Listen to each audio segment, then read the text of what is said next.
Thank you. Good morning, everyone. I'd Good like to morning. call the meeting to order and acknowledge that we're in Treaty 1 territory, the home and traditional lands of the Anishinaabe, Ojibwe, Innu, Cree, and Dakota peoples, and in the national homeland of the Red River Métis. Our drinking water comes from Shoal Lake 40 First Nation in Treaty 3 territory. My name is Lynn Nesbitt. I'm chairing today's panel. Joining me on the panel via Zoom are Valerie Werhun and Richard Whitbread. Our secretary is Phoebe Graywood, and our assessor is Nuwan Tudagala Munasingha. We'll be hearing applications for revision of the assessment roll in accordance with the Municipal Assessment Act. The matters for which revision is requested have been described in each application, and we will limit discussion to those matters. The statements that are made at this hearing are sworn testimony, and anyone speaking to the matters must be sworn in. Be advised that comparisons of assessments of properties are not considered evidence of market value by the Board of Revision. The Board of Revision is appointed annually by council and is independent of it and the city administration. It makes its decisions on the basis of the evidence provided at this hearing and issues a written order that will be mailed to all parties as soon as possible. Please note that the board's decisions with respect to an application may be appealed to the Manitoba Municipal Board if the matter pertains to assessed value or classification, or to the Court of King's Bench if the matter pertains to the application of exemptions from taxation. Should you wish to appeal, information on how to do so will be included with the board's order. With respect to the hearing process, I'll confirm the points of appeal with your property to be addressed with each applicant following the swearing in. We will then have the assessor's testimony followed by questions that the applicant may have, and then the applicant's testimony followed by questions. Each side will have an opportunity to summarize if they wish. Once all of the evidence about an application has been brought forward, the applicant may leave. The process will repeat for each item on the docket today. The session will close after all the applications have been heard, and the board will deliberate in private and make its decisions. You will receive the board's decision by registered mail as soon as possible. As information, all public hearings are live streamed, recorded, and will be part of the public record. We'll be hearing items 1 through 8 on our docket today. Ms. Graywood, please affirm the assessor's and applicant's testimony. Okay, Mr. Tudagala Munasingha, please state your full name. Nuwan Tudugala Munasingha. Do you affirm the evidence you're about to give at this hearing is the truth, the whole truth, and nothing but the truth? I do. Thank you. Great, and Mr. Dupont? Yes. State your full name. I didn't hear. Sorry, state your full name. Oh, Henry Dufont. Do you affirm the evidence you're about to give at this hearing is the truth, the whole truth, and nothing but the truth? Yes, I do. Thank you. Good morning, everyone. First on our docket is item number 1204, Thomas Berry. I understand that no applicant is in attendance for that item, so we will move that item to the bottom of our agenda.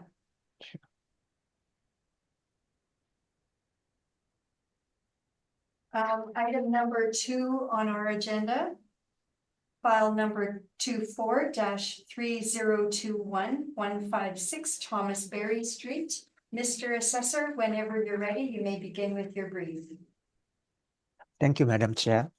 File number 243021, roll number 06070097-100, 156 Thomas Berry Street, roll year 2025, reference date April 1st, 2023, assessed value 1,712,000, classification 20 residential, liability grantable.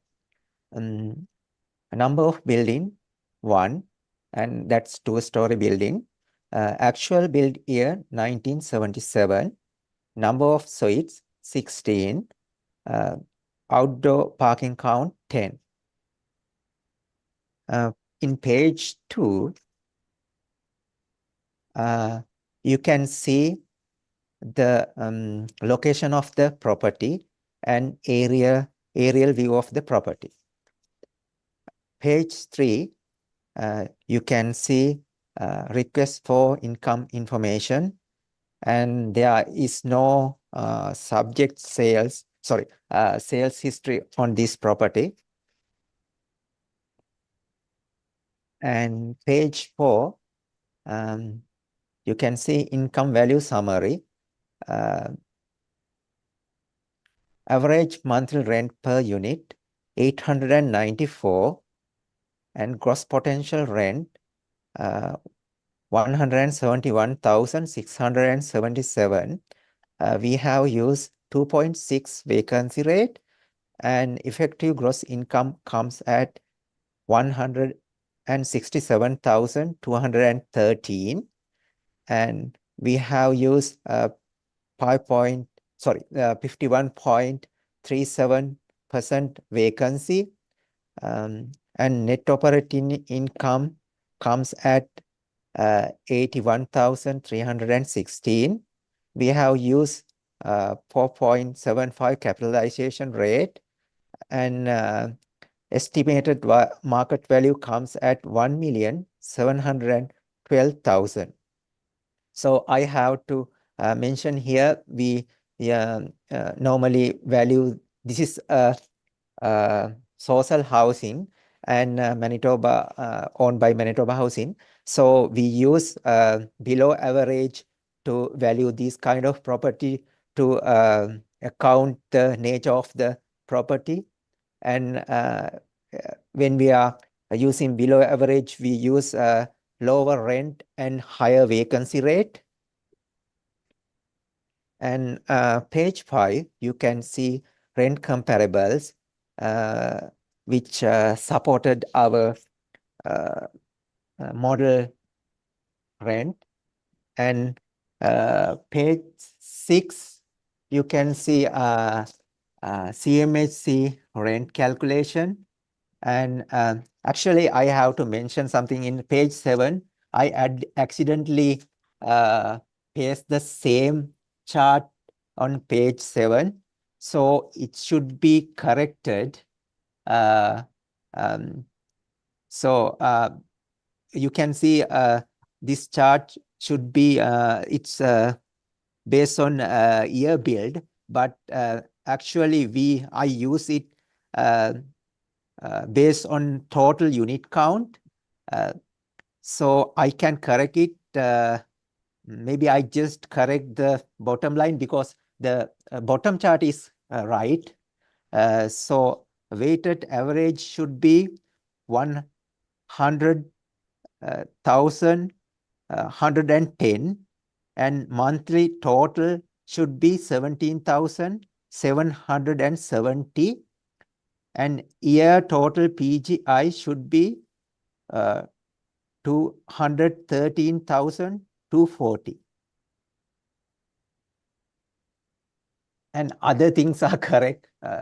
So in here we can see like yearly potential rent comes at 236,488. Monthly rent, model rent come at 71,667, and as a percentage for the market rent, it's 72.59%, comparing to the CMHC rent. Page 8, you can see the capitalization rate. Those capitalization rates are model generated. And page 9, you can see capitalization rate evidence. Those following is a sample of actual sales that took place during the reference period. The purpose of showing these individual capitalization rate is to illustrate the accuracy of the model and the substantiate the model-driven capitalization rate. They are not meant to be comparable specific to the subject property. It's page 9, page 10, Municipal Assessment Act excerpt, and page 11 to 12, you can see the picture, exterior picture of the building. And it appears they have done some renovation to the building, but I haven't inspected the building. So page 13, you can see the permit information. They have spent 1 million in around 2018, 17 and 18. So in page 14 and 15, just CMHC market rents chart. This is my end of my presentation.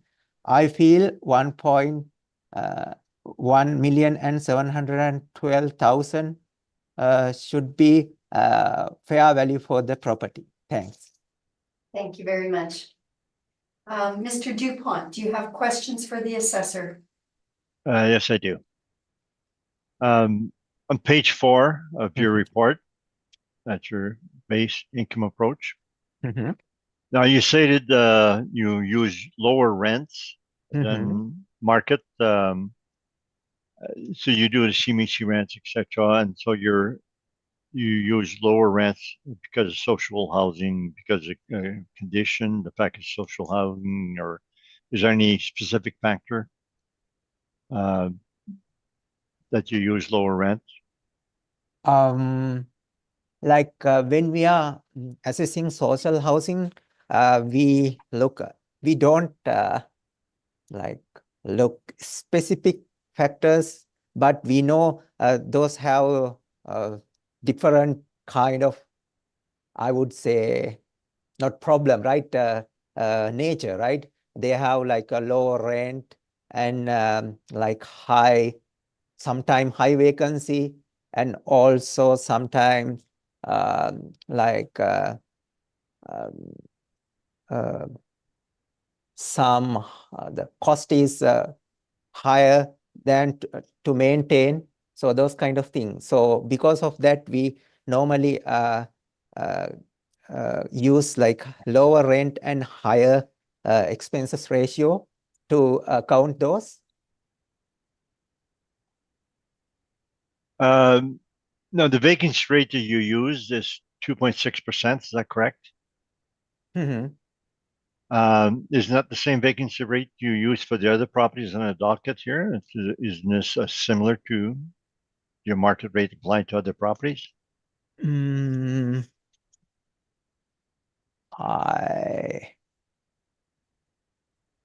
I believe maybe, I'm not sure. I need to double check it quickly. Okay. I That's fine. think Well, yeah. you don't know what the normal it would be instead of 2.6 at this point in time.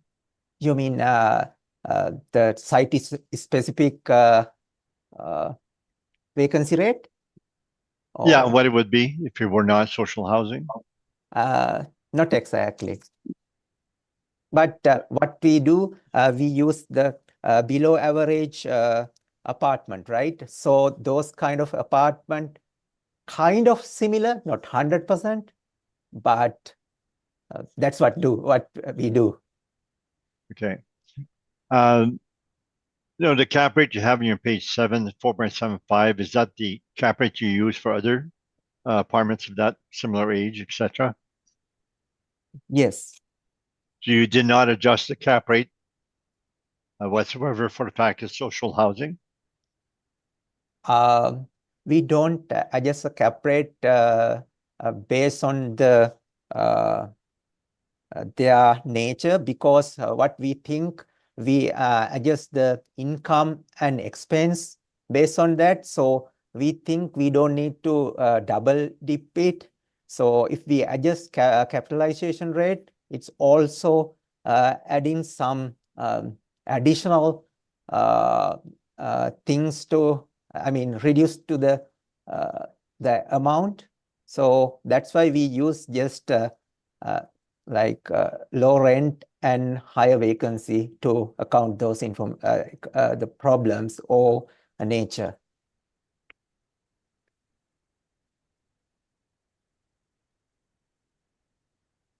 The cap rates that you have, Mhm. now which page 9. Mhm. Is there any property there that you think is closest to the subject, physically or Mm. or It's better comparable? yeah. Basically, physically it's hard to say because I didn't inspect it, but these are the sales we have in here. So I believe the suite count wise, 241 Young Street is the nearest one. Do you show how you arrive at your cap rates? No, this is model generated, so I can't, give that answer to the answer that one. For 150 Hendon, do you know whether you use the actual rents in place at the time of sale or not? Actually, we use 3-year income and expense information, which provided by the owner, and then we stabilize it, and then we use that's how we allow this capitalization rate. That's all questions I have. Thank you, Mr. Dupont. Ms. Werheim, you have questions for the assessor? No, they were answered, Madam Chair. Thank you. Thank you, Mr. Whitbread. Yes. Excuse me. I just want to clarify, and this was maybe covered a little bit by Mr. Dupont, but you tell us this is model generated, Yes. yes? Mhm. And then you make an adjustment to the vacancy rate? No, we didn't do adjustment. I try to explain, like we normally treat social housing as a below average property. So account the nature of the property, as we know, those are not the normal apartment. So so that's why that's what I try to explain. So we didn't do any adjustment. What we we compare with the, we use, how I said, compare with the lower end apartment with the that kind of social housing. So that's how we arrive that value. That means we use like higher vacancy and low rent per unit, average rent, to Right. account those So- information. So this looks like normal housing to me, even though it's Manitoba Housing Renewal Corp.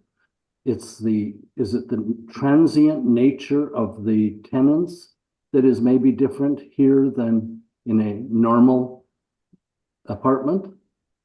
Yeah, that's what we Okay. account, because they are, I think, funded by government, and then they pay low rent.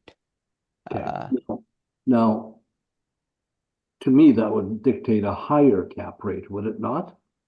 Sorry, a higher vacancy rate.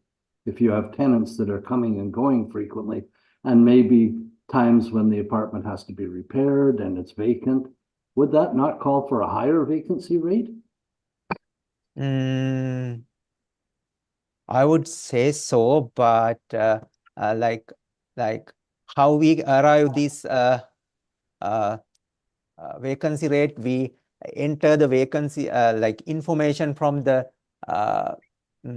owners, like similar below average apartments, right? So then we derive that vacancy rate, and that's what we came with. Okay, I'm sorry, because I'm not understanding something. When you call a below average apartment, Mhm. what do you mean by that? The lower rent or something else? The quality, inside quality, that means that's the main thing. And if the quality is not in a standard average apartment, we call it's below average. Mhm. So mainly that's the main point. And also if it is below average, mean normally those kind of apartment get the lower quality tenant, right? I understand what you're saying, yes. Yeah, so But that's the point. I believe you gave evidence that they spent $1 million in 2018. Yeah, Would that not bring that, and I wanted to ask you, because if the date built was 1977 and we put $1 million into the building, does that not change the effective date? actually, I noticed that thing. We have to inspect the property to change the effective date. Okay. I notice, and I make a note here to Okay. do that. But in this point, we can exactly say, how is the inside, right? Because Sorry, you go ahead, you finish, because what? because I didn't inspect the property. Okay. And that might also change your views on what it is in terms of below average, average, above average, might it not? If you Yeah, inspect it? upon inspection, it would be. I see. Okay, I have no further questions, Madam Chair. Thank you very much. I have a question about expenses. Your model has assigned, let me see, what was it, 51.37% expenses for an expense rate. Based on your knowledge, is that high? Is that higher than normal for apartments? What would be the normal expense rate, I guess, and is this higher than normal? Like for average apartment, it's like 40 to 40, 45, 46%. So like we can see some apartments, the average go to up to 60, but it depends on the quality and those kind of thing. So this is kind of higher end.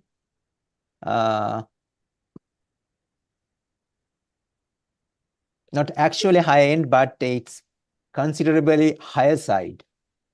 Okay. Now, as a MHRC social housing, this property wouldn't have an income and expense statement, right? That can Yeah, be relied upon. yes. So it is model driven. Everything is model driven.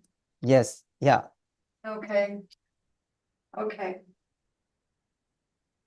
And with respect to those permitted the permits in 2017 and the renovations, would that be normal maintenance that's just being caught up, or is that enhancing the property in any way? Like what sort of things was it that did it add value, or was it just maintenance that's been sort of around for a long time and now they're just doing it? It appears to be some like renovation. If you look at the pictures outside, because this is not really 1977 property, like for outside, but I can't exactly say inside without inspection.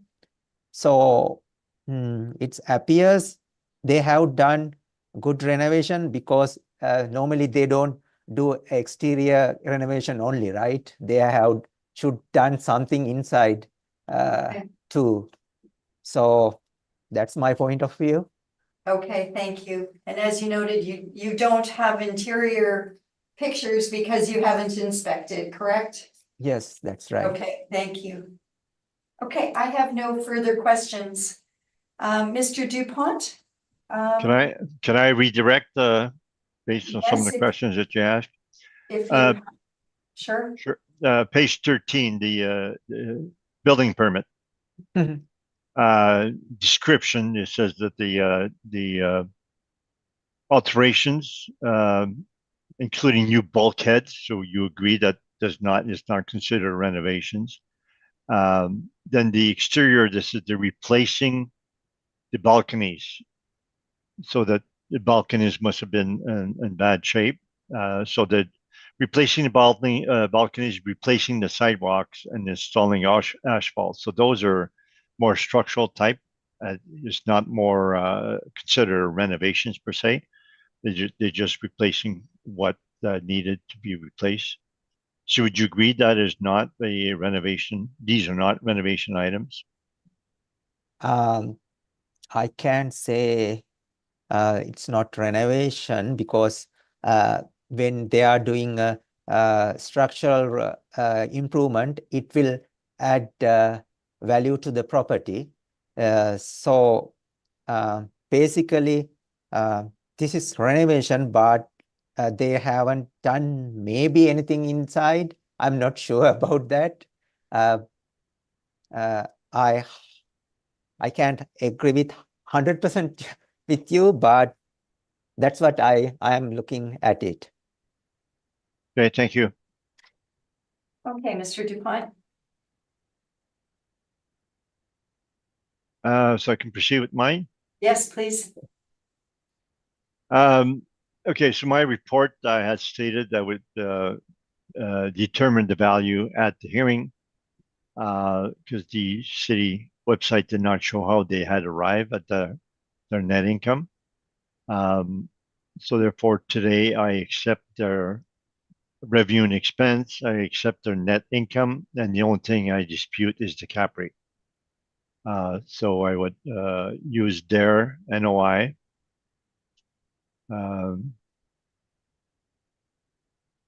Make sure I got the right property here.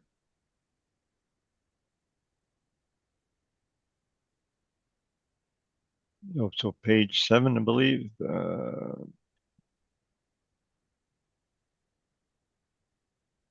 4, sorry.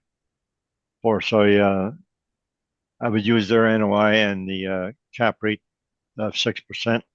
And I have a calculator somewhere. I'll tell you what that value is.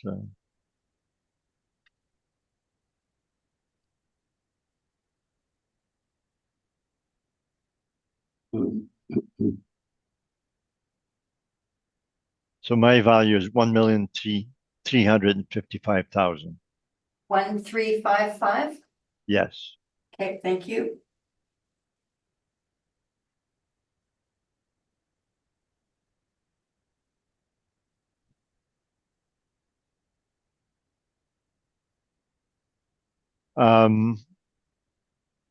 Now this is social housing. The assessor addresses social housing by adjusting the rent and possibly adjusting the vacancy. Yet what this should be doing mostly is to adjust the cap rate because it's a higher risk building, so that your cap rate captures the risk, captures the quality of income, so that if you're buying a bond, government bond is higher quality than a corporate bond, and so that's the return is based on the quality. So what the market will pay depends on the quality of the income and the risk. So that should be captured in the cap rate. Now we disagree with the base cap rate to start with. So they start off with a low cap rate of 4.75 that they have for properties of this size. I believe the assessor is going with lower cap rates on smaller apartment blocks. So under a certain amount of suites and some maybe around the 50, below 50 suites, or based on size, so that the larger properties would have higher cap rates. The charts pinpoint exactly where you change that. I guess it's in their formula. So our cap rate study would have to be presented also for me to finish my evaluation. So in this property, we're not allowing for the fact that they spent $1 million. It appears mainly structural, replacing balconies, and asphalt, etc. It's just replacing what needs to be replaced. It's not an improvement. So if it's okay, I can move to my cap rate study at that point in time. Yes, please. It's part of your evidence, yes? Yep.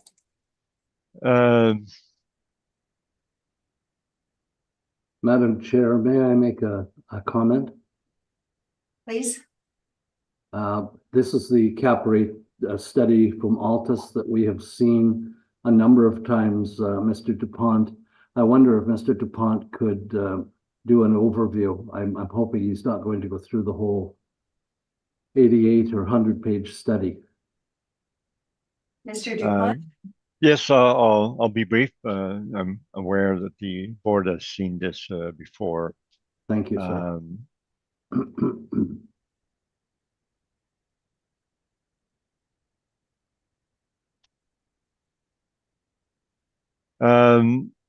If you open our cap rate study,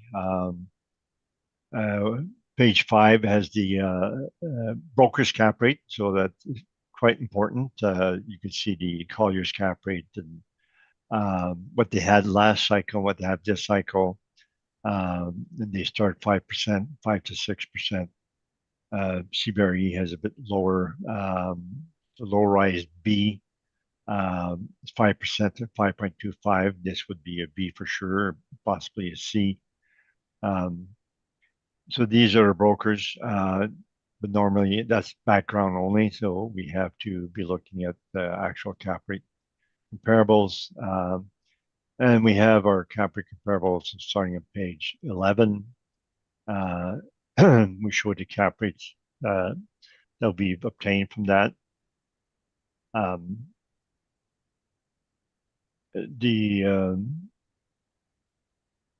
The two large projects are 150 Hendon, 2390 McPhillips. I believe the assessor has them also. We use market rents or rents at the time of sale. And we get those particular cap rates so that that shows the high quality or higher quality income stream. It would be in the 5.5%. And then from there, we can use that as a base.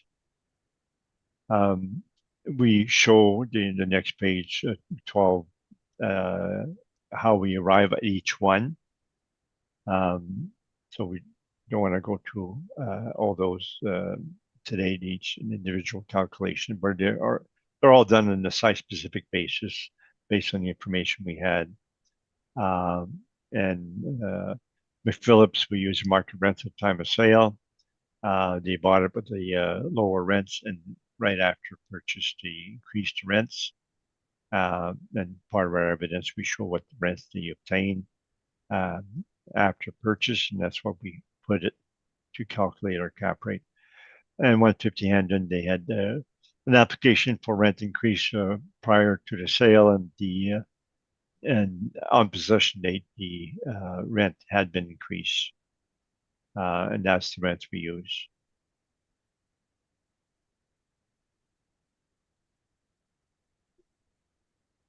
So page 22. So we have our base cap rates that we have. for the different age group. So the subject age group would be the 1970, 1989, that'd be 5.5 to 6.25. Because of social housing, we put that towards the high end, but not at the high end. So we are asking for 6% in this particular case for subject property. And that would be my report.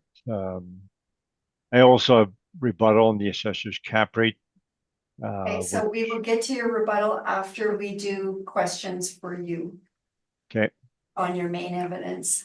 And have you finished presenting your main evidence now? yes, I have. Okay, thank you. Mr. Assessor, do you have questions for the applicant? Actually, I don't have any question. Thank you very much. Mr. Whitbread, No, I'll leave it. Thank you. Ms. Werhan? None, Madam Chair, thank you.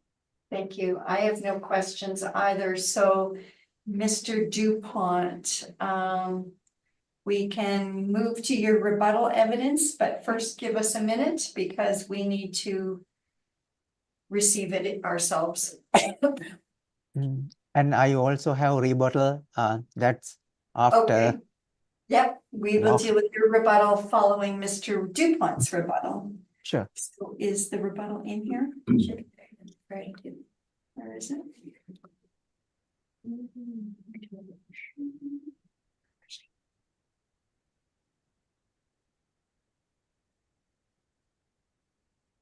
Okay, does Um, everybody have Mr. Dupont's rebuttal? I Just looking, Madam Chair. still I didn't receive it yet. It should be come to my email, right? Yes, yeah, I sent you an email there. So I've refreshed and I don't see it yet. For panel members, it is labeled item number 2. It is under item number 2. It's the third item, I think. I have now. I'm good. Just wait for our panel members to have it. Yeah, Ms. I've got Burman, it do you have it? Yes? and I have it as well. Okay, go ahead, Mr. Dupont. Again, if you could just summarize, please. Yes, I guess quickly enough. Page 2 is the list of the cap rates that the assessor has. And we have them in order. So then we show the interest rates are 4.5%. So if that's the daily rate, it would not make sense to be buying business related real estate for less than that. So that when they have low cap rates on page 4, 3.46%, that would be an unusual property. Should probably not be used at all to start with. So that they have also 4.21% to 4.1 young below the 5-year GIC. 459 started. The annual gross income is 101,000 average monthly, so they show higher rents than what the assessor is using. So if we use those rents that they were advertising, instead of just going with the historical rent, it comes to a cap rate of 5.75, 5.79 cap rate. So they increase the rents, they put it up for sale, and these are our rents now. The assessor is purposely using lower rents, even though that it was higher rents were known at the time of sale. Page 5 is the cap rate comparable on that. So can you see the 2021 rents, potential rents was 87,000. But at the time of sale, it was 97,000. If I click that.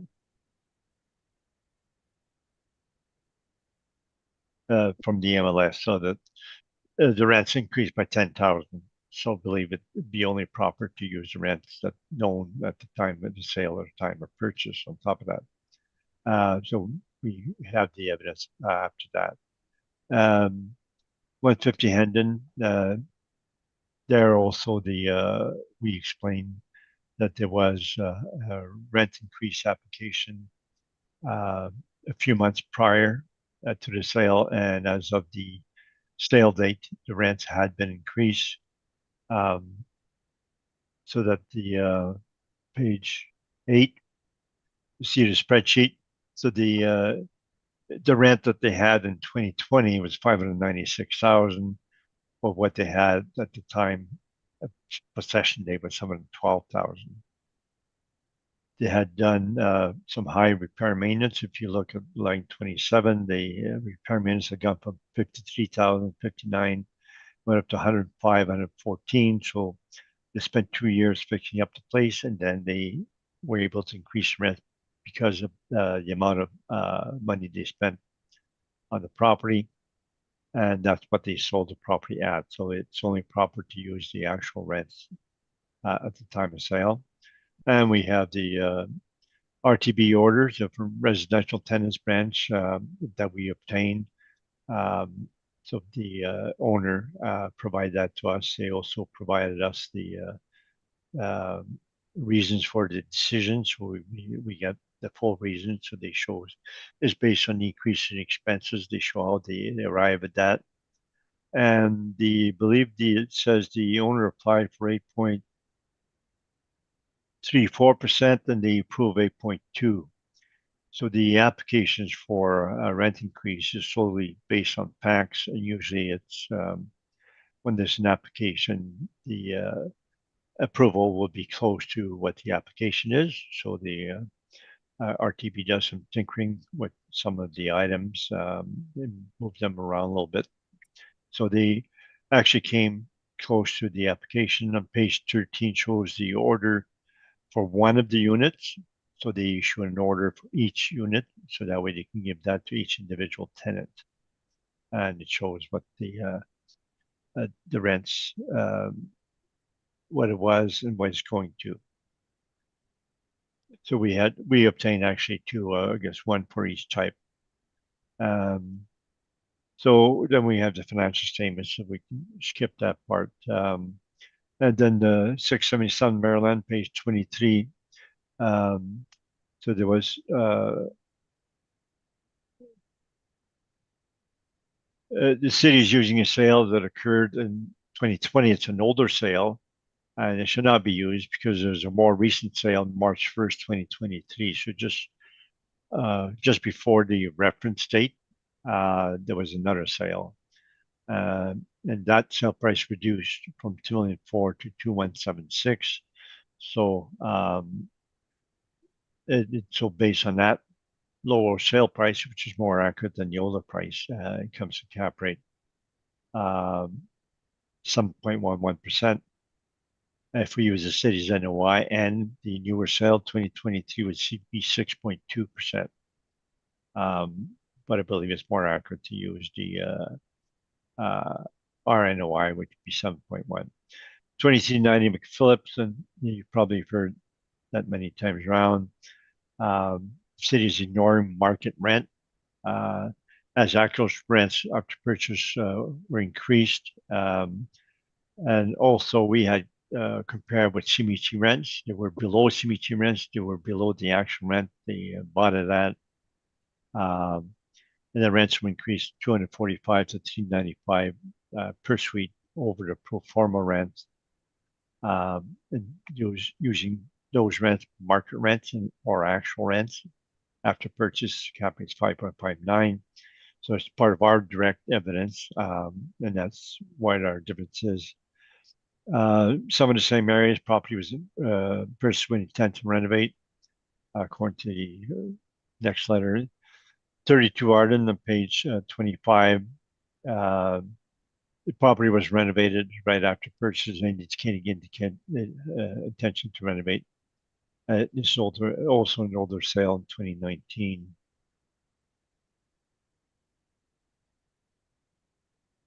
And we have some of the decisions and background for what our claims are on the main report. So that would be my report on the rebuttal.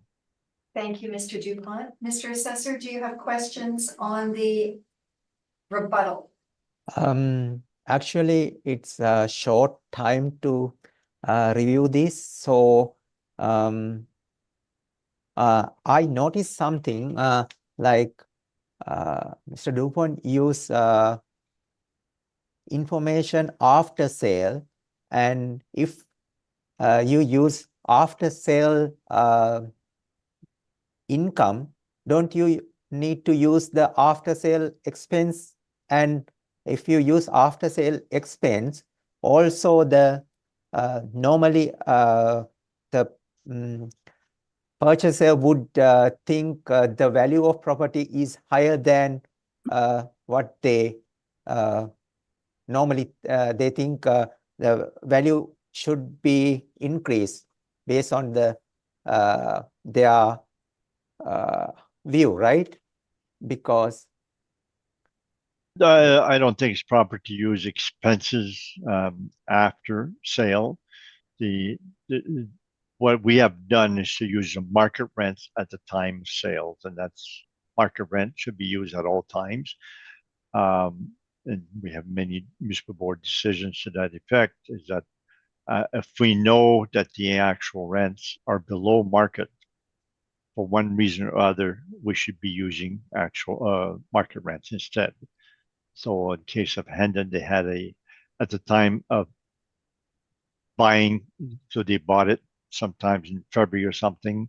The owner had made an application to increase by 8.34%. So the purchaser knew there was an increase in rents at RTB, and then on the date of possession, their rents came true at 8.2%. So that was the income at the time of sale. And then the other one on McPhillips, the rents that they were showing were below market. If you compare to Shimichi rents, that's what we used for last time when we did cap rates for 2023. We used Shimichi rents, and now the actual rents are within the reference date, and we can use those. So we show exactly what the purchaser increased the rents after purchase.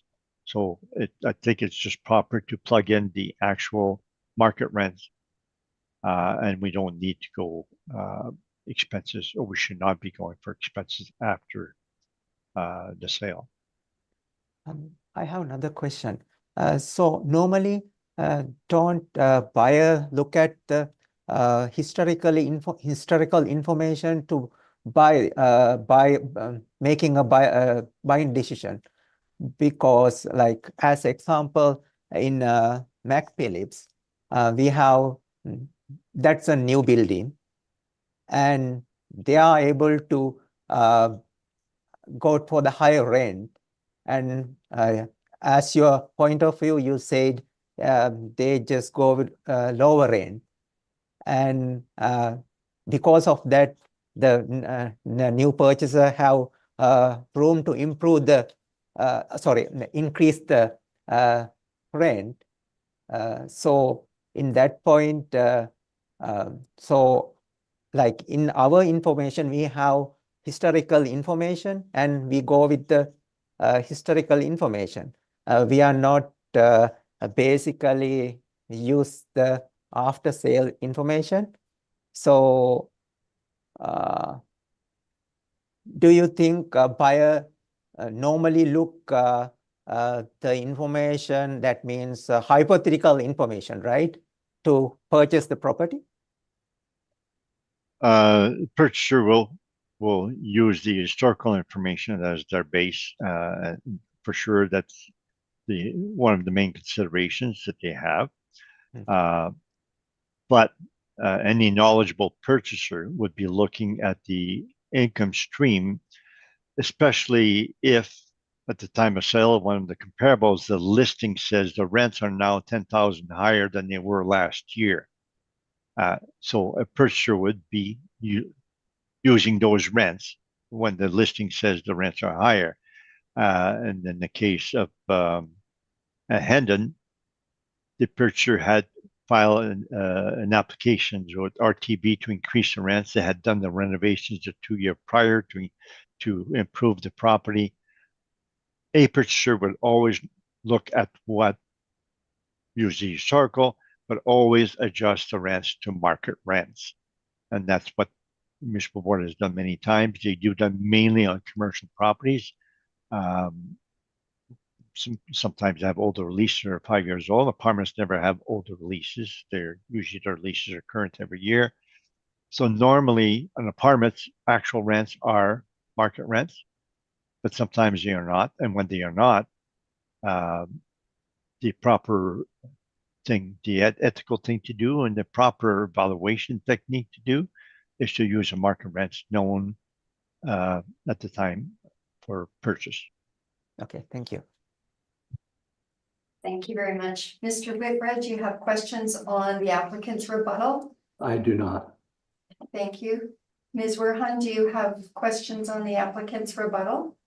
Well, it's more of a clarification because we're dealing with low rental housing and all the comparables are for different apartment blocks. Is it not treated a little bit differently, like for social housing, because it is government funded? Yes, so our cap rate study and then rebuttal now is mainly based on for private sales. So that gives you our base, and our base for cap rate for that age group is 5 to 6.25. So therefore, we say, well, we'll apply some kind of premium for the fact that it's social housing. And the municipal board in the past has done many decisions giving higher cap rates. I believe the board revision has done some that also by giving a premium. And this year also quite a few of our decisions in social housing have had higher cap rates. So we use the private universe to get cap rates. And then from there we have to adjust. And I would say on this one, we're probably giving our quarter to 0.5% premium. If it were not social housing. So it fits within our range, 5 to 6.25. We're putting at 6%. So we're slightly less than our maximum on this. So that's where we in fact adjusting for the fact of social housing. Thank you for the clarification. No other questions, Madam Chair? Thank you. And I have no questions either. So Mr. Assessor, you indicated you also have rebuttal. Yes. Okay, give us a minute to pull that up. It is in the file already. I think it's item number 2 under item number 2.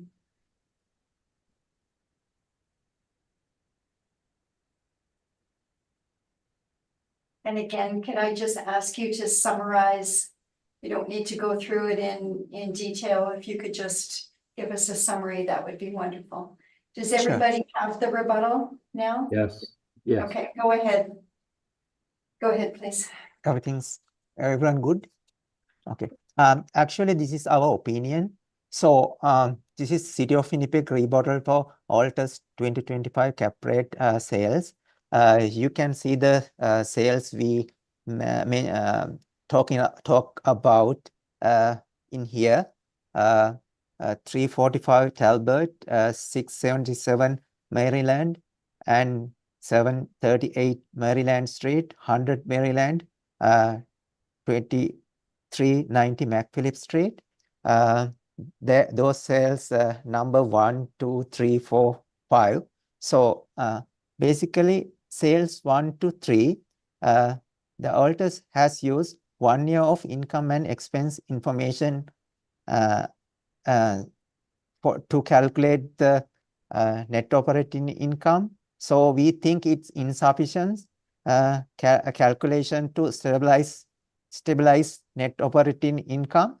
To basically, in our cases, we use 3 year of income and expense information, and we stabilize those information. Sales for what we saw there, no actual income and expense involved in calculating of net operating income. So in sales file, what we notice, potential gross income utilized by alters is not based on historical reported information. So that's basically summary of my rebuttal. Thank you very much. Mr. Dupont, questions on the assessor's rebuttal? No. Thank you. Ms. Werhun, questions? None, Madam Chair, thank you. Thank you. Mr. Whitbread? I have none, thank you. Thank you. I have no questions either. Mr. Assessor, do you care to do a summary before we finish up with this property? For this one, no thanks. Thank you. Mr. Dupont? Yeah, short summary on the cap rate. It appears the assessor's main rebuttal against our cap rate is that we are not using historical rents. So that means they are using historical rents instead of using the rents known at the time of sale or market rents.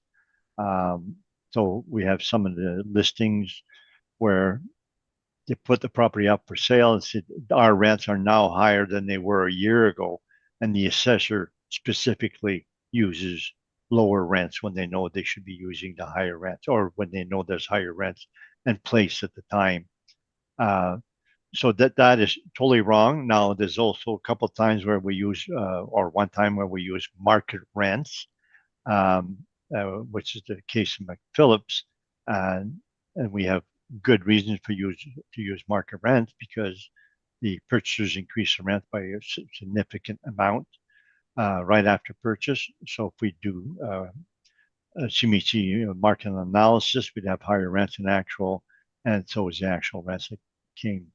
So there's a big difference between the assessor using lower historical rents on purpose, lower than actual rents at the time of sale known, or lower than market rents.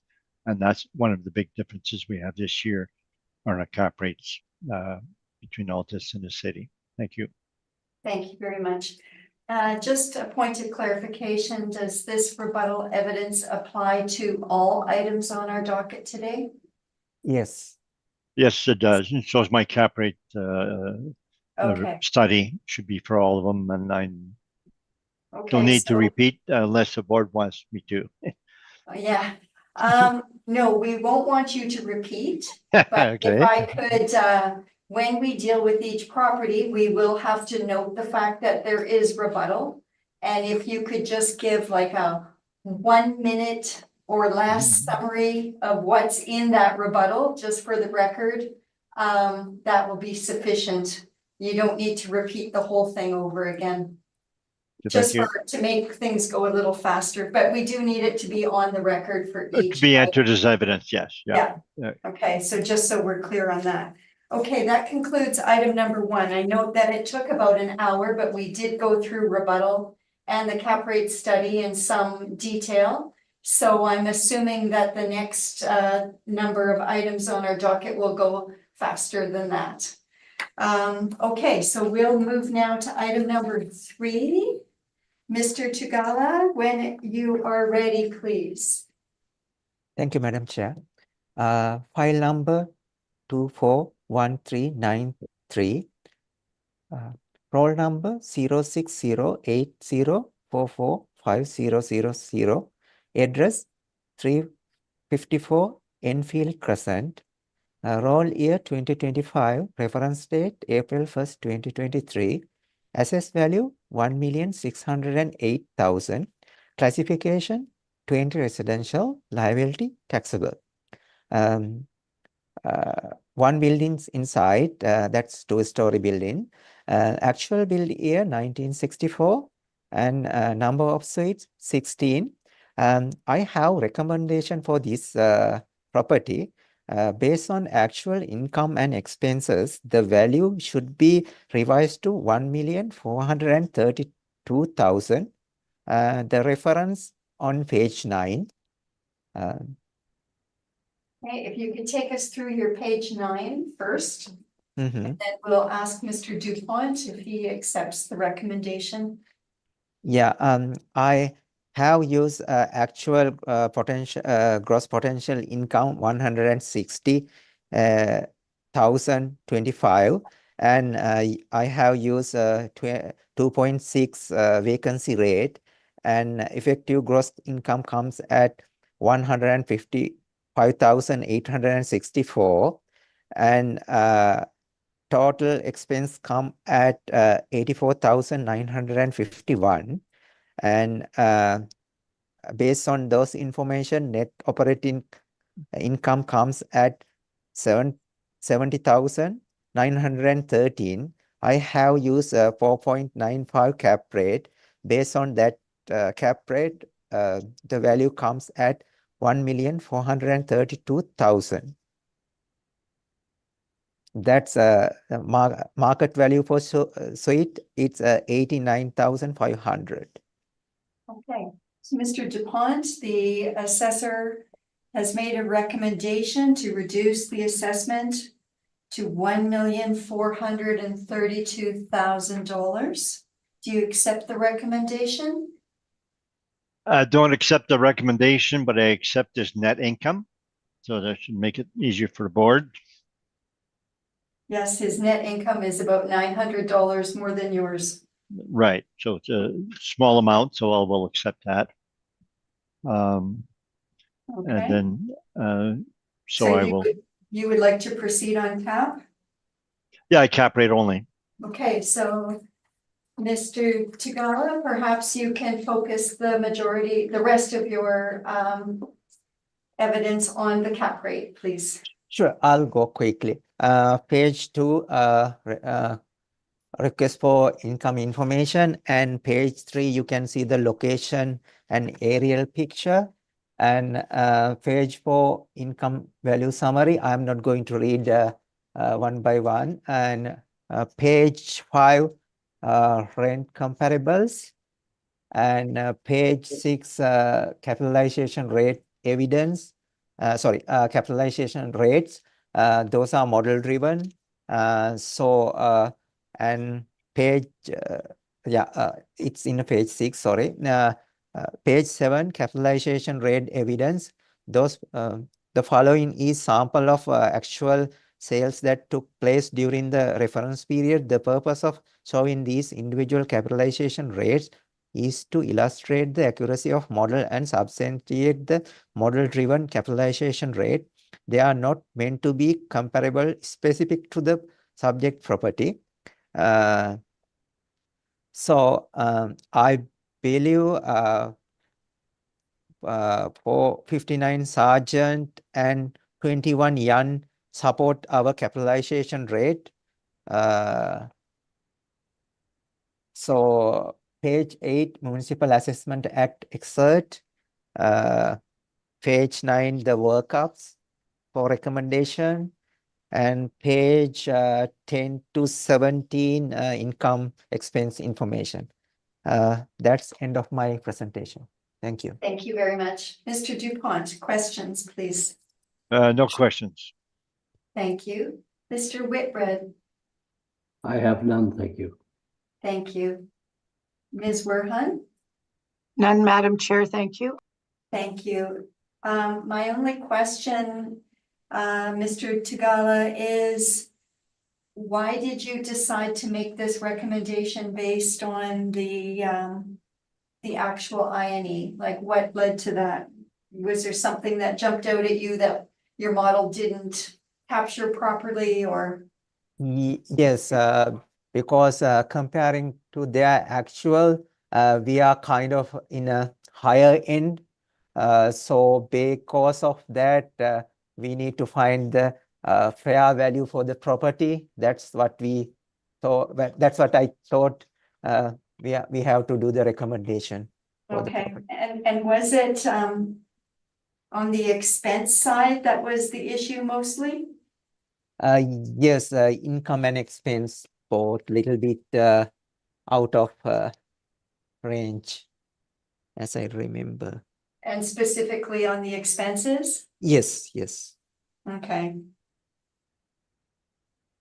Yeah, I see your model proposed 49.55 expenses and your recommendation was 54%. Yeah, Yes, Okay. exactly. okay, thank you for clarifying that. Okay, I have no additional questions. Mr. Dupont, your evidence, please. Again, you've accepted the city's NOI, so I guess Yeah. it's just cap. Yeah, I'll talk about cap rate and the condition and what the property looks like. So we can look at the photos of that we have on page 2. So it's a small little apartment block, no balconies. Built 1964. And then we can jump to the appendix. And it has a little ad there. Page 20. You may have to increase the size to be able to read this, but they're not saying that it's been renovated. They're not bragging about anything in the property. The photos indicate so it's an older type finish. The older cabinets, you see the kitchen cabinets, still the old cabinets that they have. So it's a relatively plain building. Now we have some more photos with the maps. I don't think that gives you that much, so that we can go to the actual income approach. Page 16. So you can see line 13, our effective gross rent is slightly higher than the assessor. We're 160,000 based on actual versus the assessor at 157. And our expenses were higher, 90,000 versus the assessor 78. The assessor has changed their expenses mainly. So then their net income is slightly higher, just $900 higher, which we've accepted. If we apply our cap rate, 5.75% to the assessor's NOI, our value is revised to $1,233,000.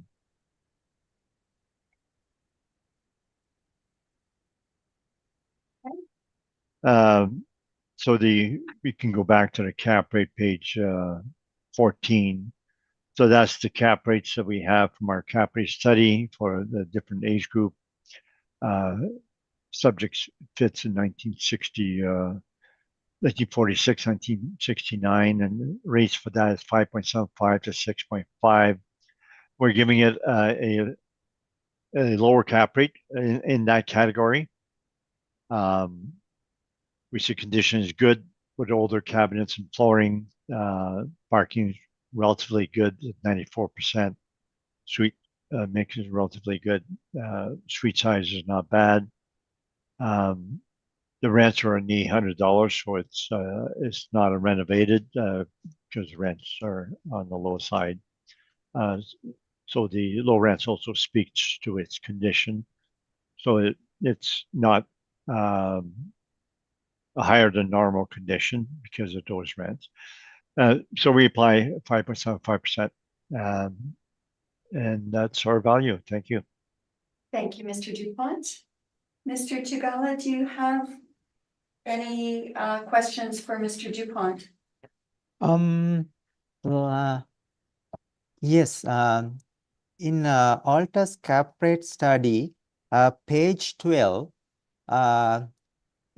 you mentioned there average sales price per unit for 1946 to 1969. It's 112,000 and $27 and median 107,898. So basically, my recommendation is lower than that. So do you think that recommendation is a good recommendation, isn't it? No, the board and the appellants do not do direct comparison approach. So the sale price per suites, etc., is background information only, because we're not evaluating based on direct comparison. We're just doing an income approach. So the price per suite will vary quite a bit, but it's all consistent because it's done by income approach based on their site-specific revenue and expense and the particular cap rate. So the value per suite has no bearing whatsoever. Can't we use that information to reconcile our income value? No, we don't use direct comparison approach whatsoever.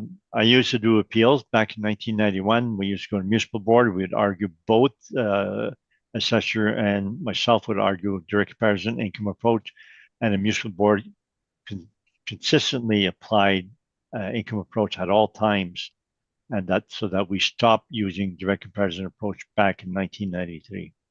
Okay, thank you. Thank you. Mr. Whitbread, questions for the applicant?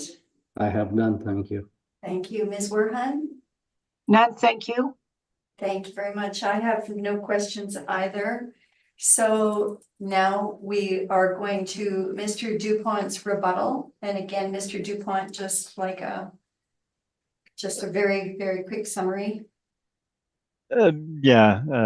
Some properties were bought with intention to renovate, and I believe 3 of them, the assessor did not use the rents known at the time of sale, either from showing them MLS listing or RTB approvals, and the one based on the market rents after purchase. So the assessor is not using market rents for their cap rate comparables. Thank you. Mr. Assessor, questions? No question. Thank you. Mr. Whitbread? None. Ms. Werhan? None. And I have none. Okay, assessor's rebuttal, please. This is a CTA opinion. Basically, when we are calculating cap rates, we use 3-year stabilization. We don't use intentionally that. We did this one as a practice from since I don't know the when, but as a practice. So that's why we use 3-year stabilization to find the capitalization rate. In here, what we seen at Altus capitalization rate, sales 1 to 3, they have used 1 year income and expense information. We think it's insufficient to calculate the stabilized net operating income. Stabilized mean, I believe we have to have like at least 1 or 3 years. One more than 1 year. So the sales for we notice no actual income and expense involved in calculation on net operating income. So because of that, we don't think that's usable. And sales 5, we think potential gross income, we notice potential gross income utilized by Altus is not based on historical reported information. That's my end of my rebuttal. Thanks. Thank you very much. Mr. Dupont, do you have questions for the assessor? No questions. Thank you. Ms. Werhan? None, Madam Chair, thank you. Mr. Whitbread? I have none, thank you. Thank you. And I have no questions. Would you like summary, Mr. Assessor? Give me 1 second.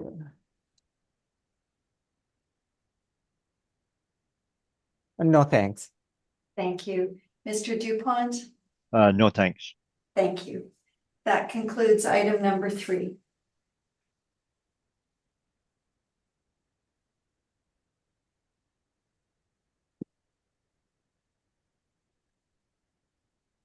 Item number 4, file number 24-2208. Mr. Assessor, when you're ready, please. Thank you, Madam Chair. File number 242208, roll number 06081516000, address 3009 Enfield Crescent, roll year 2025, reference date April 1st, 2023, assess value 850,000. Classification 20 residential, liability taxable, number of building 1, that's a 2-story building, actual year 1912, we have effective year build 1964, number of suite 8, outdoor parking 5.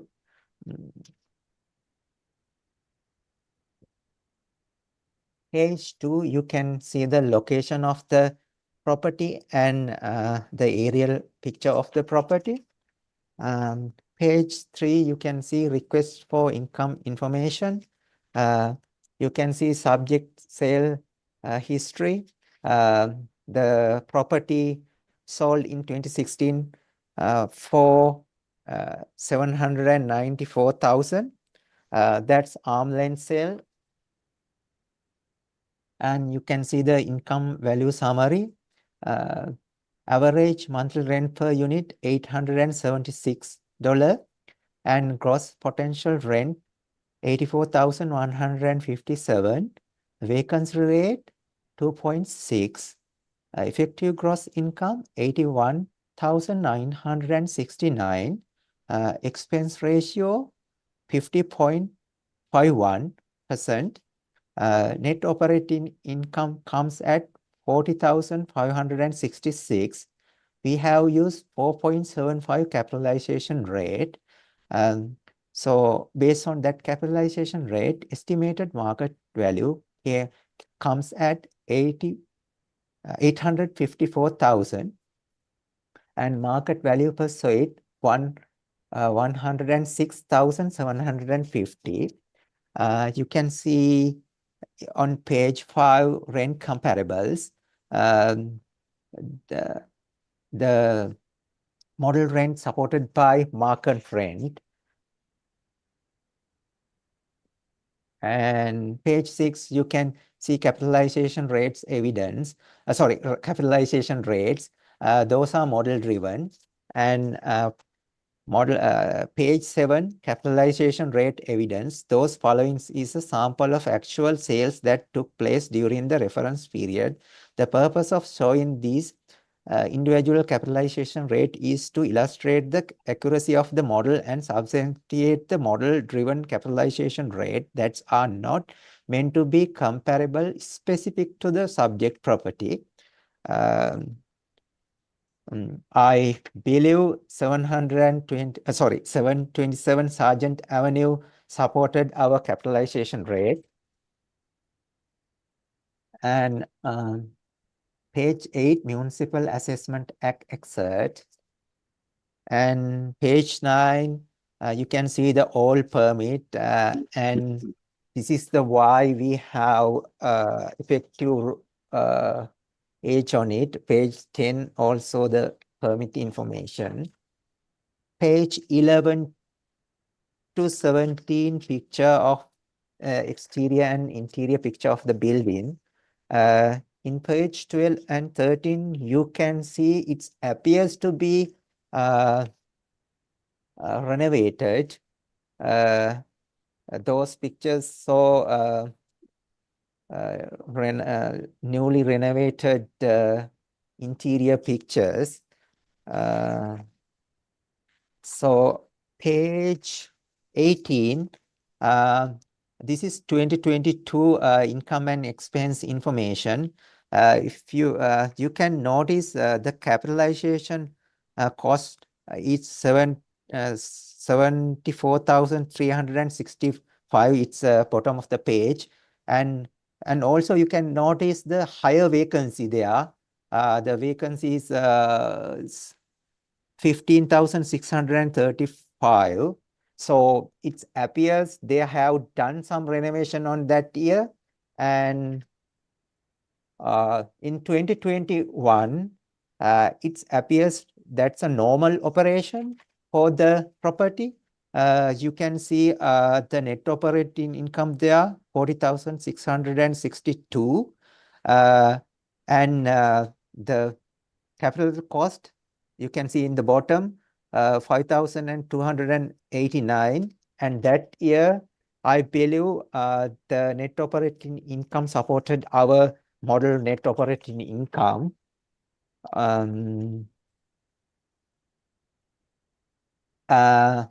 Page 24, this is 2020 income and expense information. You can notice capital cost 45,576. Also, they have higher vacancy in that year. So this is end of my presentation. Thanks. Thank you very much. Mr. Dupont, questions for the assessor?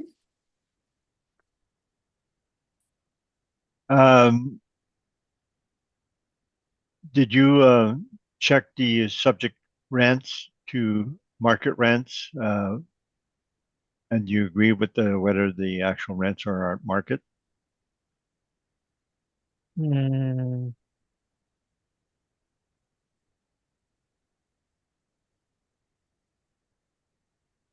As I remember, I didn't. Just I didn't check the subject, I mean actual rent, but I just checked the overall gross income.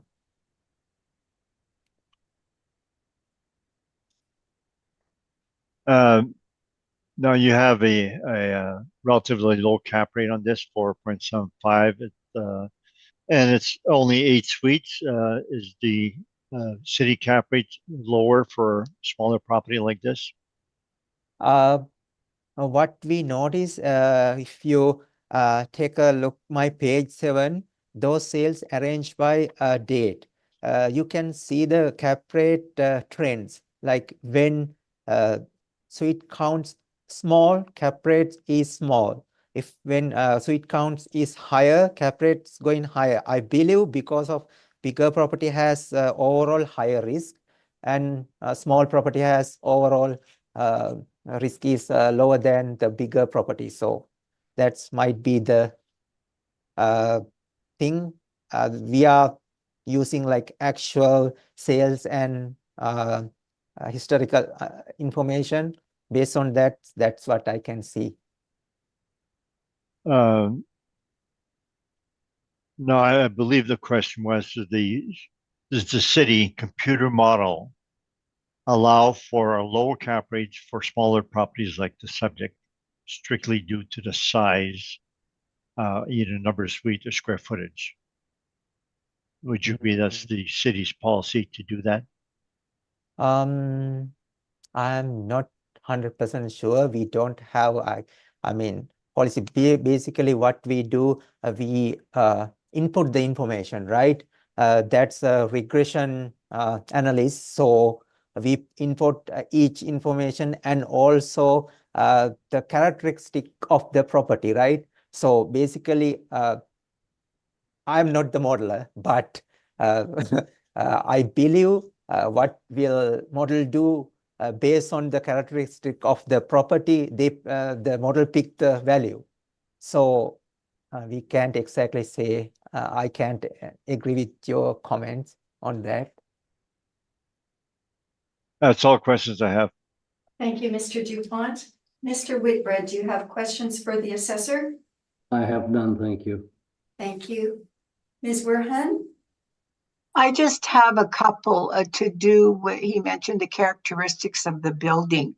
The rentals were done in 2011, 2012, I believe. Give me 1 second. I think based on the yes, On the permit, Mhm. yeah.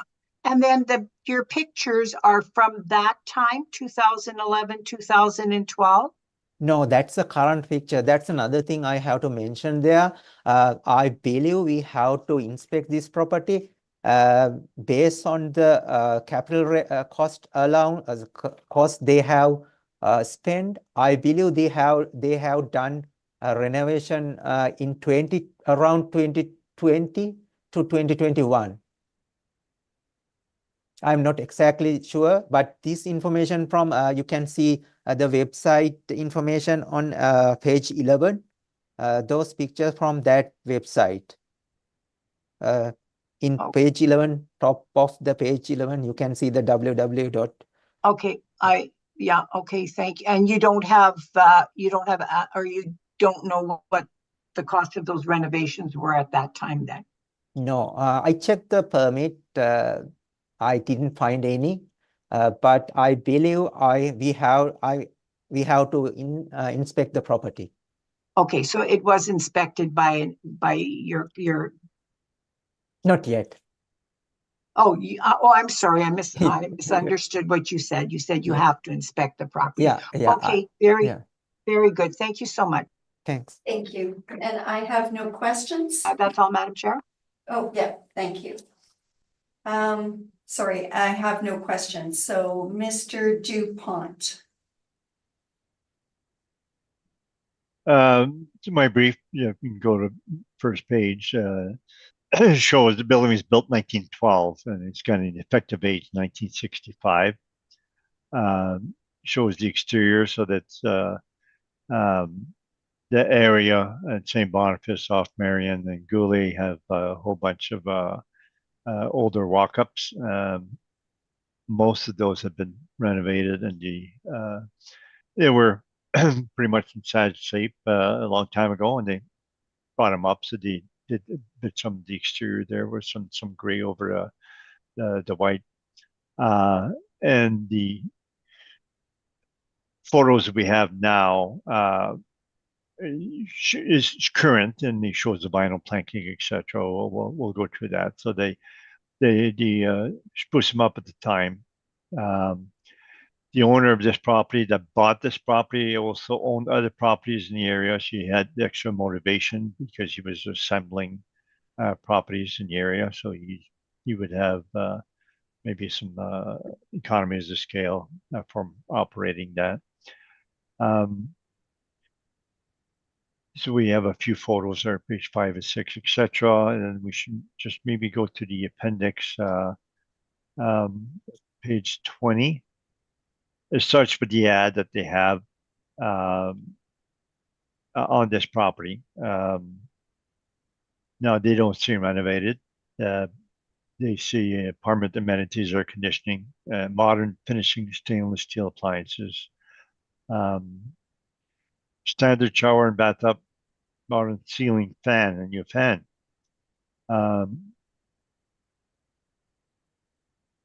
And then have the photos, so that relatively plain walls. But back in 2012, they would have plaster walls, so now they've got some drywall, which is kind of brings that up to today's standards. Very, very few of those old walls then at the time. So now you see the rooms are relatively simple.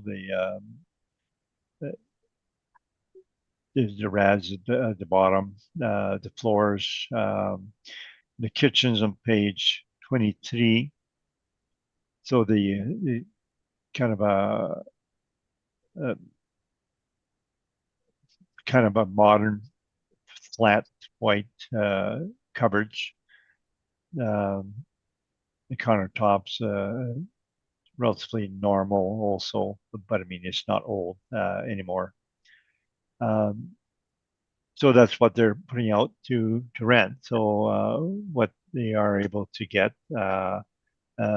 will be part of the income approach. So if you go to income approach on page 16, We show the years. It has an income approach. So the 2020 they had vacancy of 12%, and then after that at 2.1% and 17.9%. So they have a hard time keeping those rents. And the rents is $911 per suite. The average gross floor area above that showing that is 815. So that's gross after the corridors. So the net after removing the corridors would be come to small suites. So that sure they're fixed up, but in the marketplace they're very small. So when they put it on the market, the size becomes a big factor. They also have low parking, so they have 5 stalls for 8 suites, which is 63%. So we stabilized the actual potential income they had, line 3, but we only used 5% vacancy instead of the 17% they actually had. So that the average for the prior 2 years is 10.7, and we used only 5, so I believe that was quite reasonable. And we used the parking from last year. The expenses, we stabilized most of those normal. So the actual 2022 insurance, utilities are usually the last year, 5% management, and waste and snow, which is same as normal, the 3-year average. The repair maintenance is the one we did the most analysis. It's at $13.45 per suite. So the actual caretaking, actual tax is what we use also. So if you go to the next page, it gives you the repair and maintenance that we have. We have the 5 years. So the extraordinary repairs is shown on top, the top of the line. And we exclude extraordinary repairs.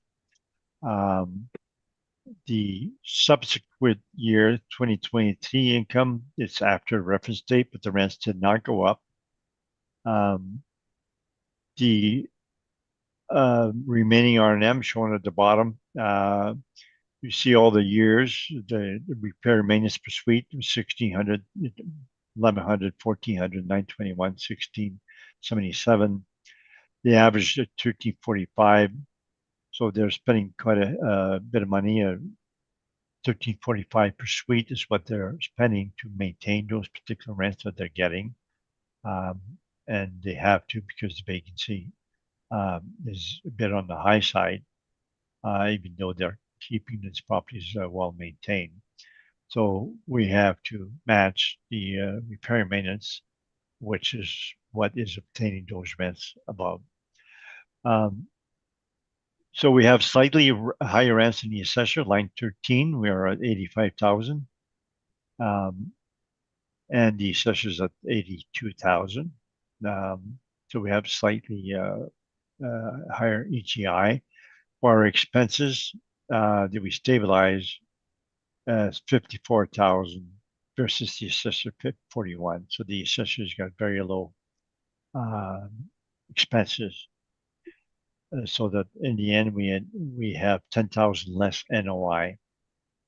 So we have a fairly big case on the NOI, and then the remainder of the case is on the cap rate. We use a cap rate 5.75% versus 4.75.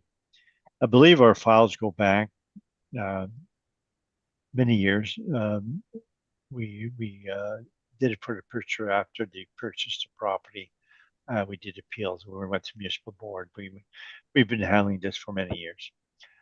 So the cap rate, we're page 14. So here we show the cap rate for the effective age that we have. 1965, it fits in category 46 to 69. We have 5.75 to 6.5. We're giving it 5.75, which is the low end of our range. we show it's a wood frame, old wood frame from 2012, so it structural would still be very old. And so it was renovated 2016, renovated 2019. Previously inferior condition, they had low rents of 631,000 2018. Though they've increased the rents. But once you use those rents, so it's renovated a few times. Once we use those rents that we have now 911 versus 600 back in 2018, and put in the stabilized expenses, we get a value of 533,000. And so that's the value. So I guess they bought it with intention to renovate, what they did, but the income approach did not live up to their expectations. What they're actually producing in revenue and expense will translate to value of 533,000, and that's my report. Thank you. Thank you, Mr. Dupont. Mr. Tudegala, do you have questions for the applicant? No question. Thank Thanks. you very much. Ms. Werhan, questions for the applicant? None at this time, Madam Chair. Thank you. Mr. Whitred, I have none, thank you. thank you. I had no questions either. So, I guess it's on to your rebuttal, Mr. Dupont. Summarize Yeah, it. yeah, just entered it evidence. I don't want to go through it again if it's okay, so that we'll leave it at that. Mr. Assessor? Basically, yes, same thing here. We believe sales 1 to 3 on my rebuttal. 1 year of income and expense information is insufficient to calculate stabilized net operating income. Sales 4, no actual income and expense involved in calculation of net operating income. So we don't think that we can use for that sales. So sales 5, potential gross income utilized by Altus is not based on historical report information. So it's incorrectly stabilized. That's all my rebuttal. Thanks. Thank you very much. Questions on the assessor's rebuttal, Mr. Dupont? No, thanks. Mr. Whitred? No, thanks. Ms. Werhan? Thank you. Thank you. Do you desire summation, Mr. Assessor? No, thanks. I think I am clear with that. Thank you. Yeah. Mr. Applicant, summation? No, thanks. Thank you. Does anybody like to take a 10-minute break? Good idea. Sure. Okay. Madam Chair. 10-minute break? Okay, we'll resume at 10:50, please. Okay, thanks. Thank you. Thank you. Okay, I'd like to call the meeting to order. We are in a Board of Revision hearing and we're now on item number 5 of our agenda. Mr. Tudegala, could you please begin with your evidence? Thank you, Madam Chair. File number 242317, roll number 06075027000, 195 Marion Street, roll year 2025, reference date April 1st, 2023, assessed value 1,364,000, classification residential 2, liability taxable, property description, one building, 2-story one building, built year 1948, number of suite 11, outdoor parking 8. In here I have recommendation based on actual income and expense, the value should be revised to 1,165,000.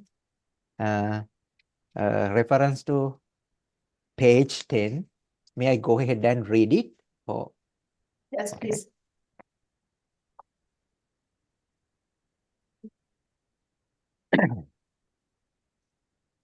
um, I use stabilized gross potential income 117,858.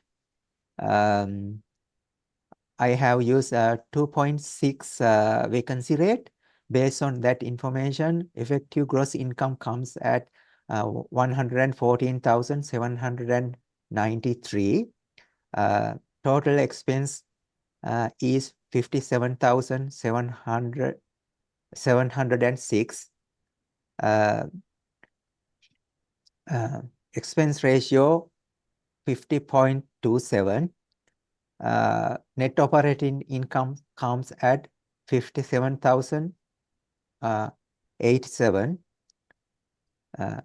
Based on 4.9 capitalization rate, the estimated property value comes at 1,165,000.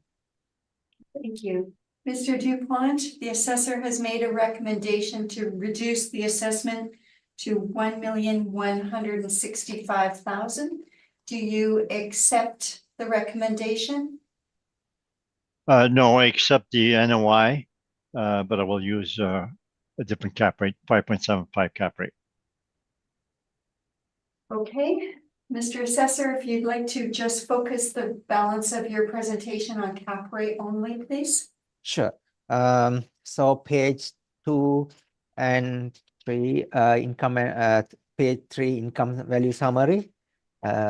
So page 5, you can see the location of the building, and page 4, rent comparables. And page 6, you can see capitalization rates. Those are model generated capitalization rates. And page 7, capitalization rate evidence. Those following is sample of actual sales that took place during the reference period. The purpose of showing these individual capitalization rates is to illustrate the accuracy of the model and the substantiate the model driven capitalization rates. They are not meant to be comparable specific to the subject property. I believe 459 sergeants supported our capitalization rate. Page 8, Municipal Assessment Act excerpt. Page 9, exterior picture of the building. Page 10, stabilization income and expense. Page 11 to 12, income and expense information. This is end of my presentation. Thanks. Thank you very much. Mr. Dupont, do you have questions for the assessor? No questions. Thank you. Mr. Whitbread? I have none, thank you. Thank you. Ms. Werhan? None, thank you. Okay, and I have no questions either.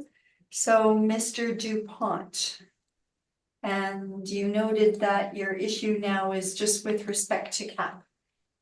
Yes, so applying city NOI and my cap rate 5.75 brings us a value of 993,000.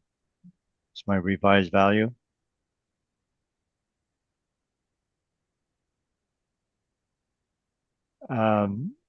So regarding cap, we'll just go through some of the photos stuff. So you will see at the beginning, page 2 or 3. There's the exterior photo of the property.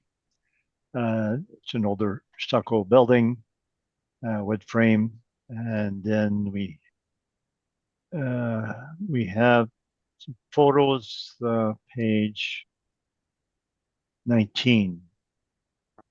I asked the owner for photos, and she had the caretaker take some photos, which she sent to us. So these are taken just a week or two ago. So you can see the kitchen there. It's a relatively small eating area. cabinets and the counter look to be newer, not the 1948 age or whatever. But it's not the luxury type. So you got some vinyl planking there. The bathroom, page 20, that also looks in good condition. So the ceramic, no, it's a tub surround, I believe. Looks in relatively good conditions and nice flooring. And then page 21, I find surprising, they still have carpeting. That's some old carpeting there. You see that it needs some tightening. Then the next room, page 22, is also carpeting. And 23, also some old carpeting, not in the best condition. And the bedroom, page 24, also carpeting. So to our cap rates, page 13. So it's 1948. So it fits in that age range of 1946 to 69, where we give it 5.75 to 6.50. So even though it has some older flooring, we still give it the low cap rate of our age range. And our income approach is actually on page 15. And you can see that the rents on page 3 is $893. The assessor had $999, but they brought that down so that $999 would be for newer properties. I'm not sure why they had rent so high. So the rents the subject has, it fits the level of condition it has, and we stabilize the repair and maintenance on page 16, but then we agree to assessor's net income, so that's not an issue. So that's my report. Thank you. Thank you, Mr. Dupont. Mr. Tutagala, do you have questions for Mr. Dupont? No question. Thanks. Thank you very much. Ms. Werhan? None, Madam Chair, thank you. Thank you. Mr. Whitbread? No, I have none, thank you. Thank you so much. I have no questions. Mr. Dupont, you'll have your rebuttal. Yeah, just enter the evidence. I have no further comment on it. Thank you very much. I'll ask you, Mr. Assessor, do you have questions on the rebuttal that you hadn't asked before and you'd like to ask now? No. Okay, Thanks. thank you. Mr. Dupont, or sorry, Mr. Whitbread, Nothing, thank you. thank you. Ms. Werhan? Nothing, Madam Chair, thank you. Thank you. Mr. Assessor, you'll have your rebuttal also. Yes, I have the same rebuttal. You can on my page 1, you can see the sales. Sales 1 to 3. 1 year of income and expense information is utilized to calculate the stabilization net operating income. So we think this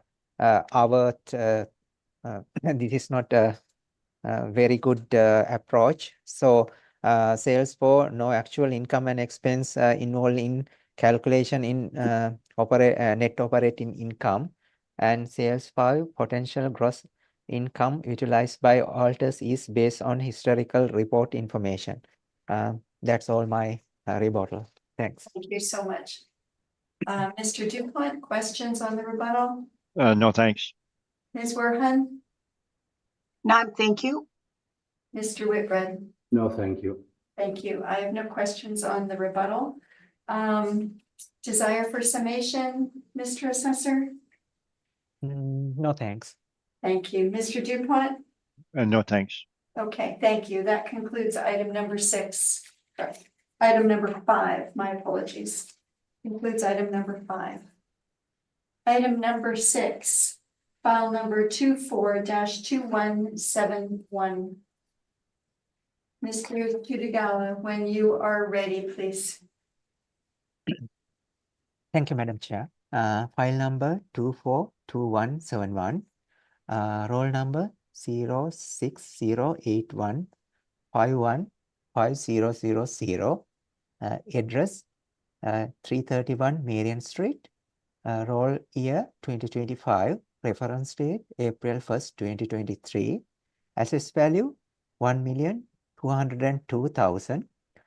Classification 20 residential. Liability taxable. Number of building inside 1. That's a 2-story building. Actual build year 1928. Number of suites 11. Outdoor parking 11. Page 2, you can see a request for income information. And also page 2, you can see the sales history. There's one sale in 2016, 835,000. You can page 3, you can see the location of the property and aerial picture of the property. Page 4, you can see the income value summary. Gross potential in average monthly rent per unit 920. Gross potential rent 121,563. We have used 2.6 vacancy rate. Effective gross income 118,402. Expense ratio 50.25%. Net operating income 58,905. We have used 4.9 capitalization rate. Estimated market value comes at 1,202,000. Market value per suite 109,272. You can see on page 5 rent comparables. Our model rent supported by market rents. Page 6, the capitalization rate on page 6, those are model generated capitalization rates. Page 7, we have capitalization rate evidence.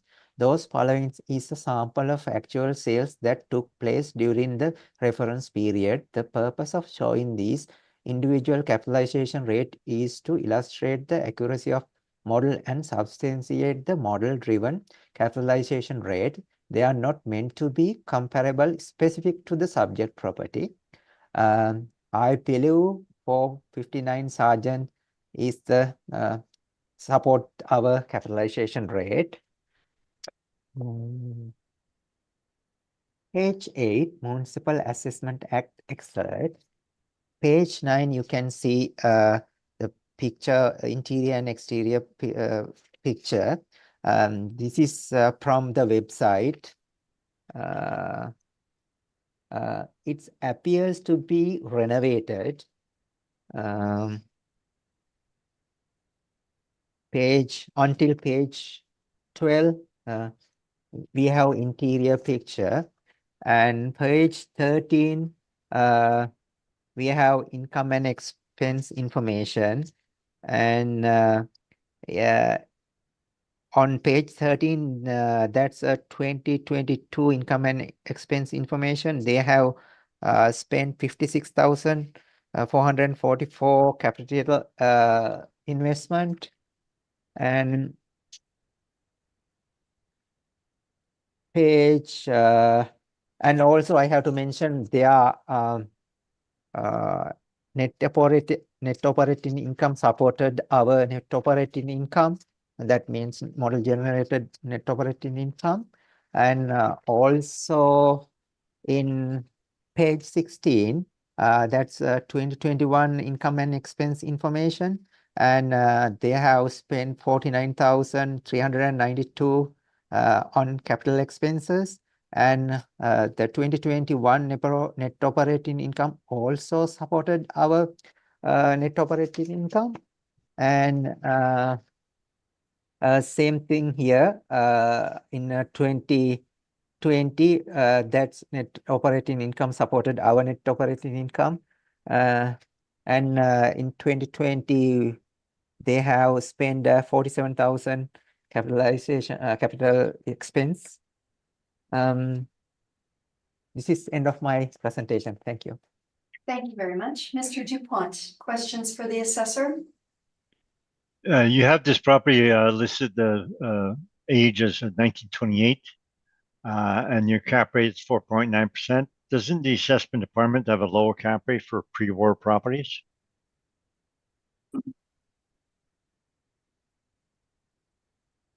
I have seen this kind of cap rate on all properties, but I can't comment on that exactly. But I have seen these low rates on all properties. So you think there's no adjustment for age for your city model? I'm not 100% sure, but I believe there should be adjustment. So maybe we might, I mean, we enter information to get those output, right?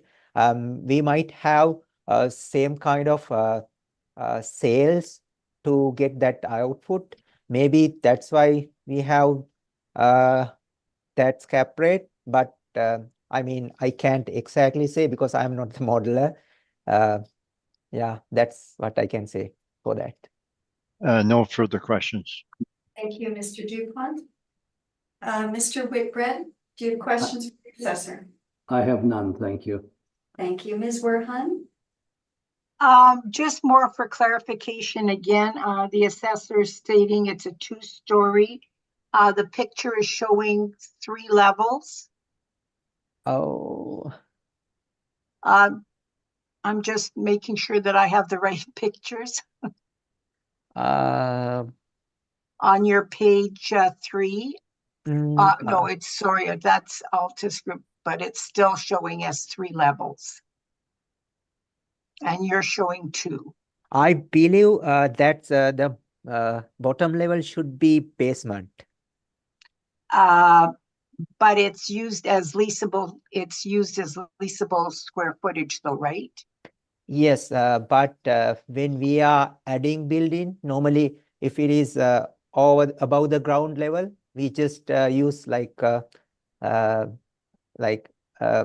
a 2-story, like so that's why we have. Sorry, go ahead. Oh, sorry, I didn't mean to interrupt you, but it's showing that the main level, I'll consider that, is quite a bit above ground though. Yes, if you look at it, it's near to the ground. Those windows, I believe, as Are I seen, They're but above ground. No, yeah, it's above ground. Yeah, I just wanted clarification because I was looking at the picture and it's looking like a 3-story building, but yeah, no, yeah, I understand. I will double check it. I will make a note. I believe this is why we have as a 2-story. okay. I was just trying to clarify the square footage in the basement because you've got it as the same as the upper level. Okay, thank you. Thank you. Thank you. Did you take these pictures? Did the assessment department take these pictures? No, this is from the website. The website on page 9, top of the page, start of the page 9. That's the website. I took those in pictures.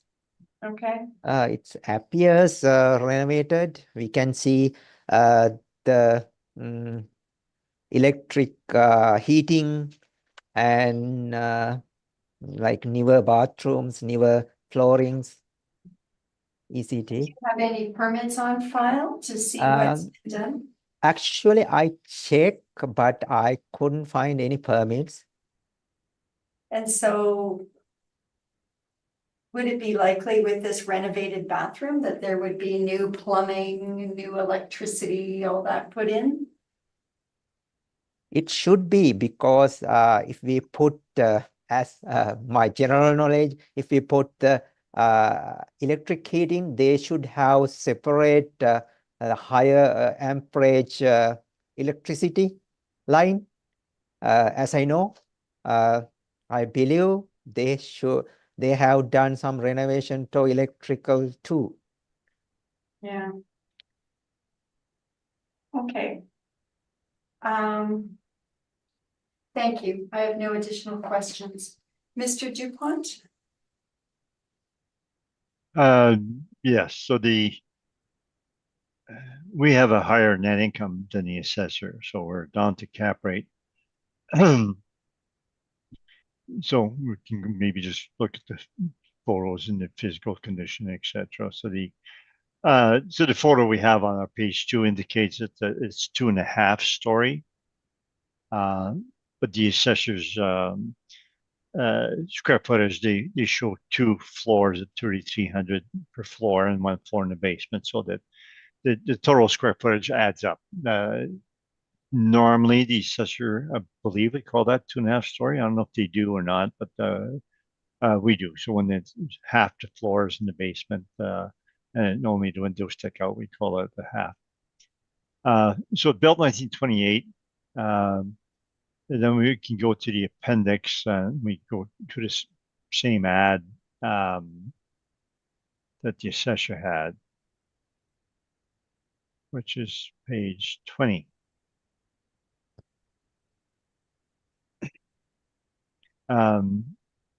So you would be considered renovated. So page 20, the same photo as the assessor, I believe. So the double sink, long counter, vinyl planking. Now, a lot of apartments have vinyl planking and not necessarily called renovated. And then the page 21 shows the corridors and bedrooms are also just vinyl planking. And page 21 shows it's got an old radiator there. So it's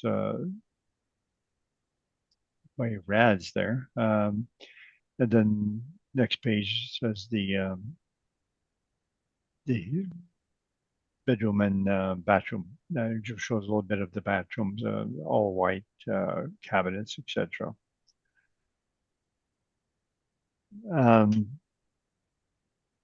Yeah, so page 23 shows that that's the assessors.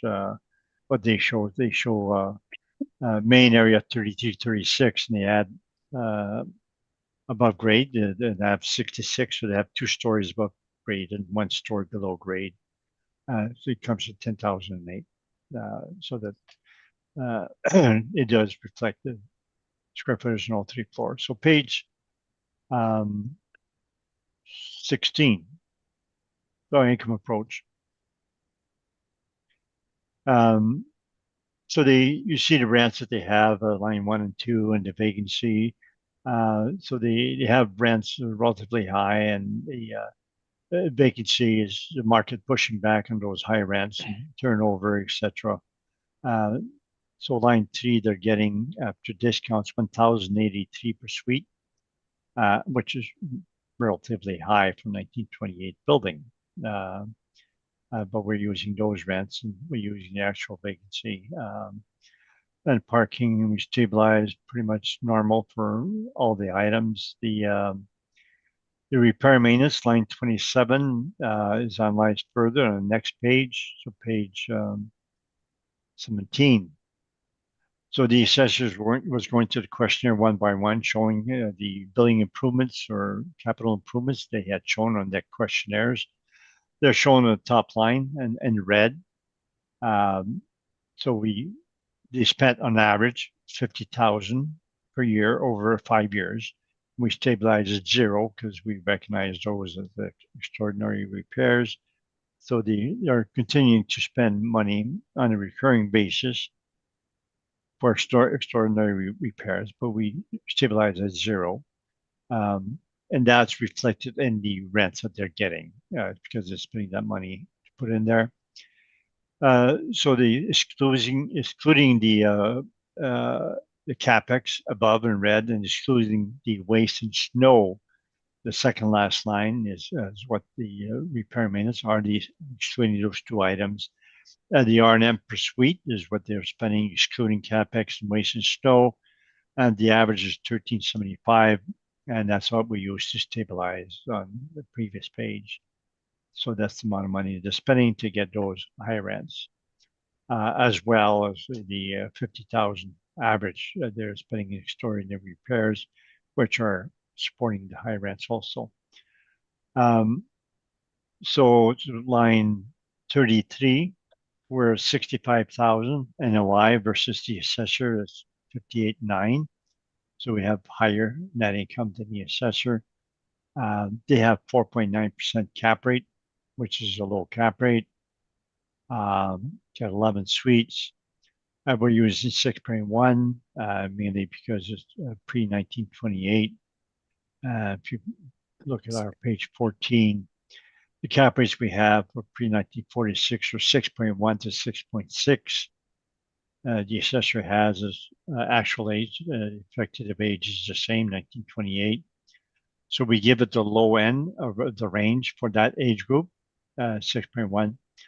And it shows in the parking is only 55%.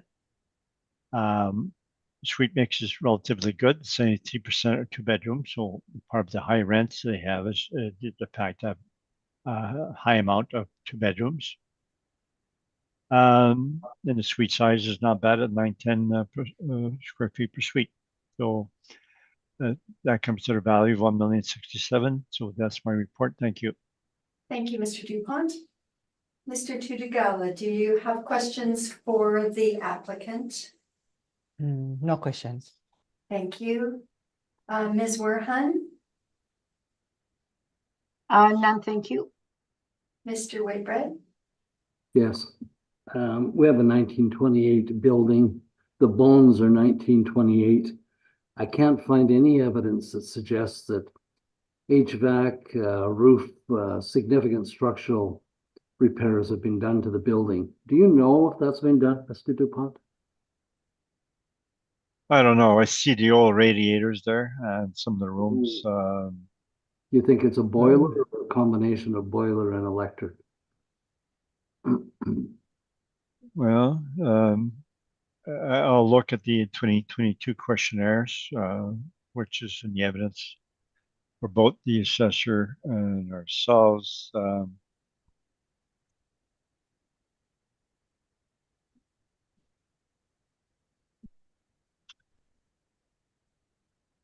They're not clear as to because it says electric baseboard actually, and then steam heat. So apparently they have both electric baseboard and steam. So that there'll still be a boiler, I guess, with the steam. Where are you seeing that? What page? Oh, here we are. Heat, I don't see steam. What page are you on? Sorry, I have to go to my own report now.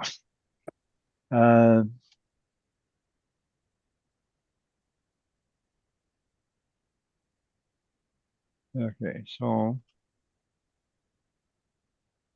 the description page, and I have to find it now to scroll through it.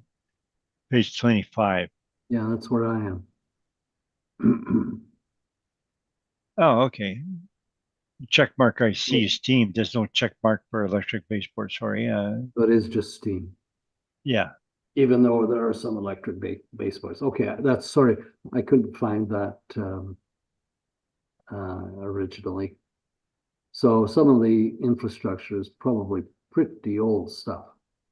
Yeah, so old, and it looks old from the exterior, etc. So they did some renovations, but they're still part older building. And even though sometimes the assessor adds an effective age, it's still the actual age is still the structure and all that. It's still old building. That's what I'm getting at with my question is Yeah. Still got the same bones, kind of. Yeah. Okay, thank you. No further questions. thank you. I do not have questions. I was going to ask about that effective age also, or the lack of one. So I have no additional questions. Mr. Dupont, I'm assuming you have your rebuttal evidence. Yes, please enter as evidence, and I'm not going to comment anymore on it. Thank you. Mr. Tudegala, do you have questions on that rebuttal? No, no, thanks. Thank you. Mr. Whitbread, None, thank you. Ms. Werhan? None, thank you. Thank you. I have no questions. Mr. Tudegala, you will also have your rebuttal. Yes. This is the rebuttal for Altus cap rate. Sales 1 to 3, 1 year of income and expense information is insufficient to calculate the stabilized net operating income. And sales 4, no actual income and expense involved in the calculation of net operating income. Sales 5, potential gross income utilized by Altus is not based on the historical report information. That's all my rebuttal. Thanks. Thank you very much. Mr. Dupont, questions on the assessor's rebuttal? No, thanks. Thank you. Ms. Werhan? None, thank you. Mr. Whitbread? None, thank you. Thank you. I have no questions either. Mr. Tudegala, summation? Oh, yeah, yes, please. So basically in this property, the actual net operating income support our model net operating income. And the building appears to be renovated based on the pictures. I believe we need to inspect the property to add the effective age, because what I feel, it's not really 1928 building and appearance. So also our capitalization rate evidence support our model capitalization rate. Based on those information, I believe value of 1,202,000 is fair value of the property. Thanks. Thank you very much. Mr. Dupont, summation? No, thanks. Thank you. That concludes item number 6. Okay, item number 7. File number 24-2320. Mr. Tudegala, when you are ready, please. Thanks, Madam Chair. File number 242320, roll number 06070310500, 505 Rayhot Street, roll year 2025, reference date April 1st, 2023, assessed value 3,061,000, classification 20 residential, liability taxable, number of building on site 1, it's a 3-story building, actual year built 1979, effective year built same, number of suite 26, outdoor parking 26. Page 2, you can see a request for income information. Page 2 also you can see the subjects subject property sales history. And page 3 you can see the location of the property and aerial view of the property. And page 4 you can see income value summary. In here gross potential average monthly rent per unit 934, gross potential rent 291,542, vacancy rate 2.6, effective gross income 283,962, expense rate 48.26%. Net operating income comes at 146,922. We have used 4.8 cap rate and estimated market value 3,061,000. Market value per suite 117,730. You can see rent comparable. Our average model average rent supported by market. And page 6, you can see the capitalization rate. Those capitalization rates are model generated. And page 7, you can see capitalization rate evidence. Those following is the sample of actual sales that took place during the reference period. The purpose of showing these individual capitalization rate is to illustrate the accuracy of the model and substantiate the model-driven capitalization rate. They are not meant to be comparable specific to the subject property. I believe our cap rate supported by 150 Henderson and 241 Yonge Street. Page 8, Municipal Assessment Act excerpt. Page 9, you can see the pictures, exterior picture of the building.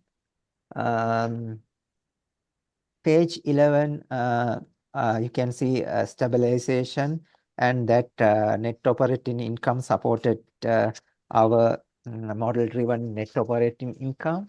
Page 12 to 23 are income and expense information.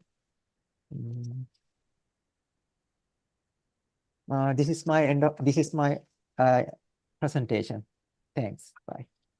Thank you very much. Mr. Dupont, questions for the assessor? No questions. Thank you. Mr. Whitbread? I have none, thank you. Thank you. Ms. Werhan? None at this time, Madam Chair. Thank you. Thank you. I have no questions either. And Mr. Dupont?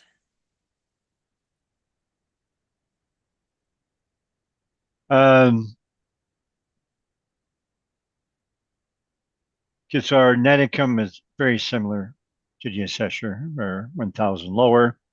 So we're mainly cap rate here again. We can go to the photos first. So the first page, page 2, shows the exterior of the building. So it's built in 1979. And then it's the same owner as before. I had asked for photos, and the caretaker took some photos and sent to us. Before going to that, we have some more photos on page 8, exterior photos. The building says that it shows a wall AC, so it's not central air. It has parking in the back. And the appendix, page 20. So you can see it appears to be a very small kitchen.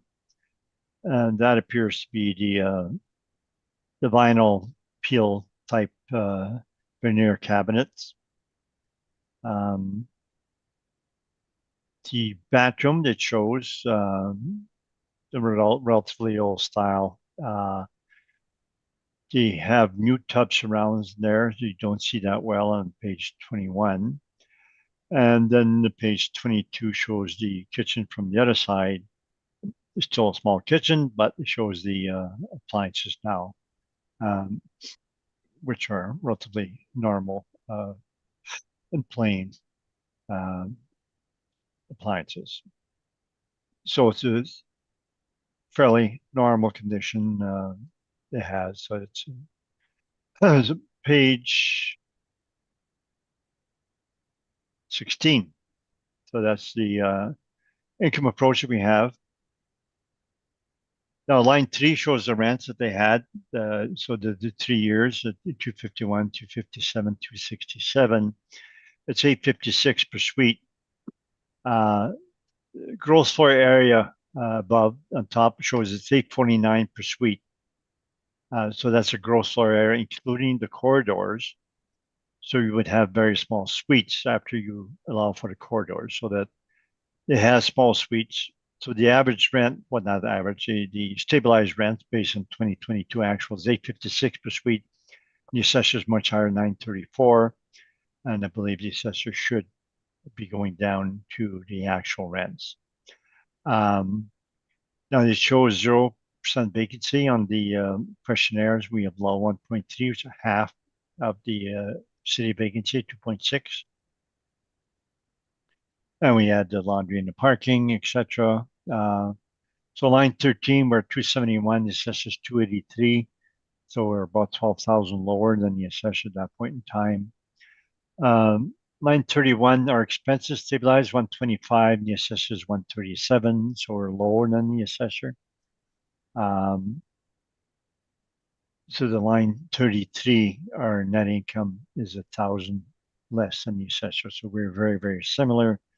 Repair maintenance, we stabilized at 1483. We can go to the next page. So you'll see that the spent some roof 2022, which we disallow, and 2018, 99,000, and extraordinary repairs. And we asked what that was. That was for tub surrounds and 15 suites and kitchen cupboards.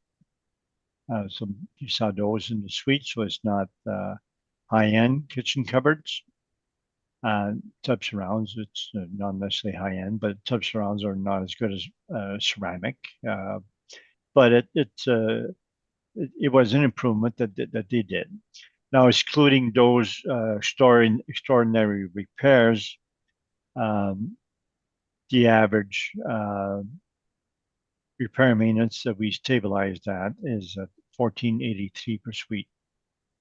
The appliance replacement that shows there is relatively low. It's only 57 per suite on average versus our maximum 225. It's a bit on the low side.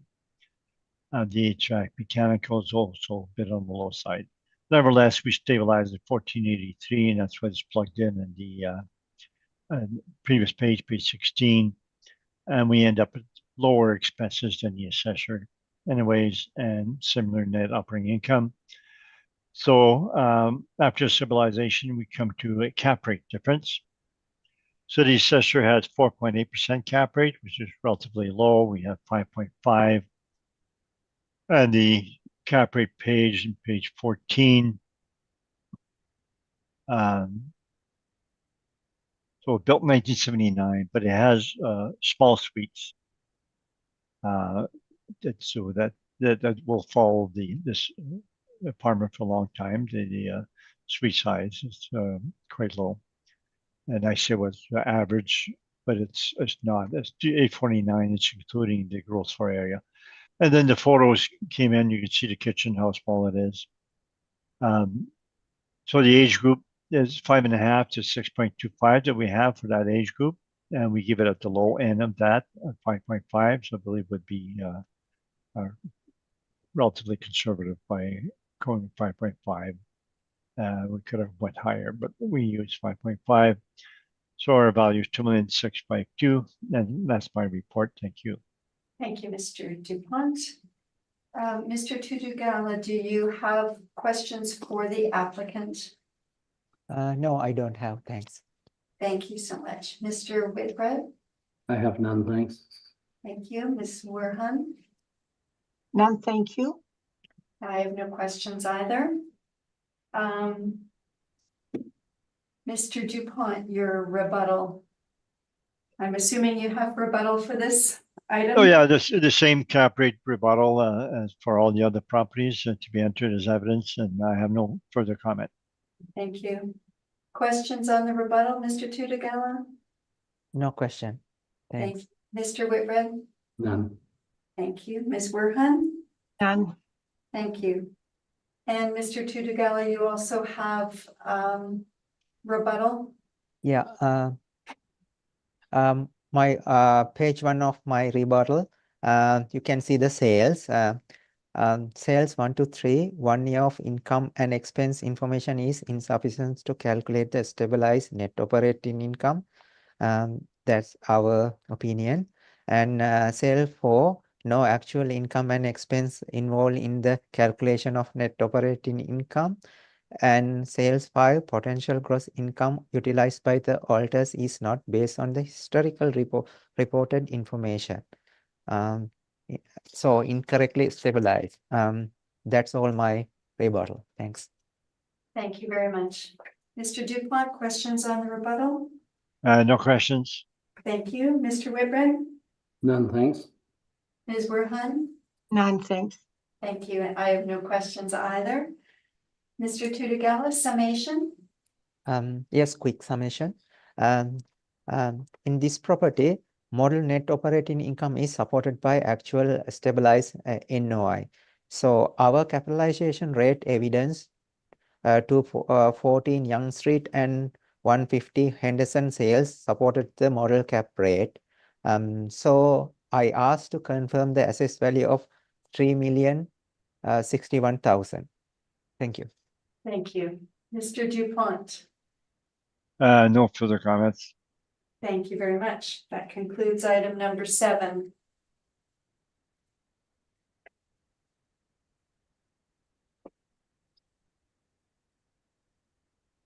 Okay, item number 8 on our agenda is file number 24-3568.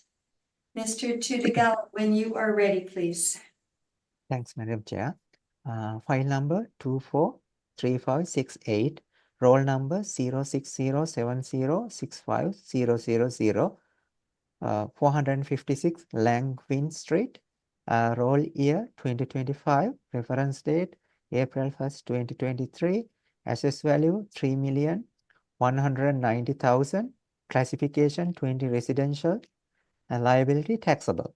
Number of building on site 1, that's a 2-story building, and actual build year 1968, effective year build same.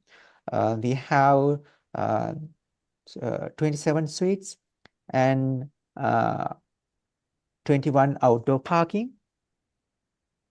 In page 2, you can see request for income information, and subject property don't have any sales history. Page 3, you can see the location of the property and aerial view of the property. Page 4, you can see income value summary. Average monthly rent per unit 980, and gross potential rent 317,562. Vacancy rate 2.6%. Effective gross income 309,305. Expense ratio 47.92%. Net operating income comes at 161,086. We have used 5.05 capitalization rate. Based on capitalization rate, estimated market value came at 3,190,000. Page 5, you can see rent comparables. The model rent supported by market rent comparables.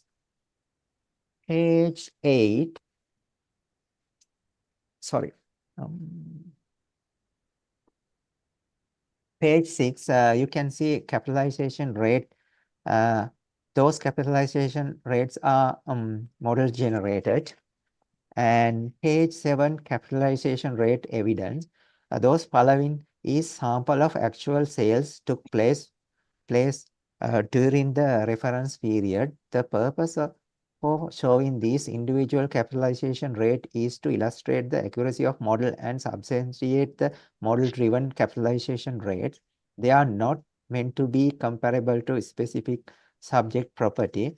I think 150 Henderson, 241 Young, and 677 Maryland supported our capitalization rate. Page 8, Municipal Act excerpt. Page 9, you can see pictures. Those pictures from the website on that mentioned in the top of the page. Page 10, interior of the pictures, interior of the building, and page 11 also pictures. Page 12, you can see the income and expense stabilization. So page 13 to 34, income and expense information. This is end of my presentation. Thanks. Thank you very much. Mr. Dupont, questions for the assessor? No questions. Thank you. Mr. Whitbread. Just around the effective date, I say it's a 1968 building, but when we look at the photos, there appear to be some renovations and upgrades to the property. Can you comment on that?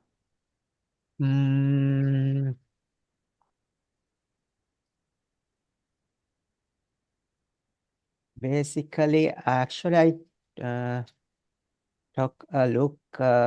Is there any permit? But I couldn't find any permit. I didn't.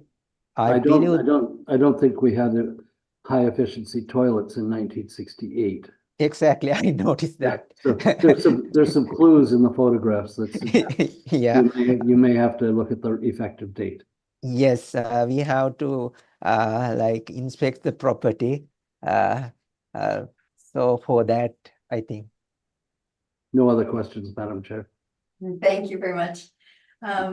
Ms. Werhan, do you have questions for the assessor? Just for the looks of the building again too, and I believe it's going to be in the applicant's info that it looks like a 2.5 story, not a 2-story, or between a 2.5 and a 3, but it was more for clarification. Thank you, Madam Chair. Okay. Very much. Yeah. I have no questions. Thank you. Mr. Dupont. Can I have a redirect? Yes. That on page 12, you redid the income approach. Yes. And I don't know if you went through that or not. And you redid the NOI is now 164,760, and that's within $500 from our net income. So would you agree that our net income is accurate also, based on site specific? I believe so. As I remember, I double check it, but I may made a mistake, but I think it's looks right. Okay, thank you. Thank you. I can't remember where I was in the order. Okay, Mr. Dupont. Okay, so it ends up being a cap rate fight only. Or we can go to the photos, etc. So the page 1 shows the exterior of the building, and then we have the maps, the exterior. So we have to go to the appendix, starting page 19. So under the photos, it says the second, third floor of wall true air conditioning has been totally upgrading, including air handling system to introduce fresh air into the hallways. They didn't have that before. Suite features modern kitchens, double sinks, updated bathrooms, luxury wood vinyl plank. And ceramic flooring in all units. There's only some dishwashers in some of the 2 bedrooms. Now then they show the photos that they had. So they shows the cupboards. They look like wood, and double sink in the kitchen, so it's not that big. So then the bathroom appears to have ceramic tile wall, and vinyl plank in the other bedrooms. So if we go to our income approach page 15, So now, main thing I want to show you is that in 2018, the rent that they had was 204,000, which was 631 per suite. So it had really, really low rents. And because it was in inferior condition, so they brought it up to normal condition. So they started off quite bad. And they raised the rents from 204 to 326,000, which is a fairly high increase in rents. There's 976 per suite, line 3, and the assessor had 980. But then when he did the site specific value, he had the same NOI as I have now, line 33. We're about 164,000 NOI now, and the original assessment was 161. So the assessment, the assessor had 505 cap rate, we have 5.75. Other remarks says renovated in 2019, 2020. The capex they spent was 878,000. So they spent 32,000 per suite in order to obtain rents of 976. So they spent a lot of money, but they didn't get the rents that much higher than what properties of that age are getting. So they had to spend a lot of money to bring it up to par. So it's a previous inferior condition with a rent at only 631.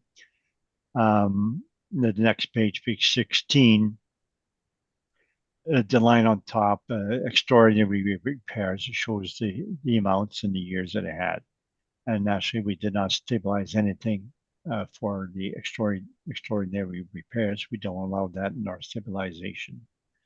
So it shows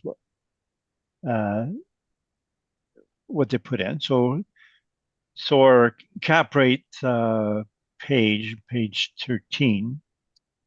So built 1968. No, we did not change effective age. That's something the assessor does. But nevertheless, it was in inferior condition before, extremely low rents. So you could say that there were lower effective age in 1968 before.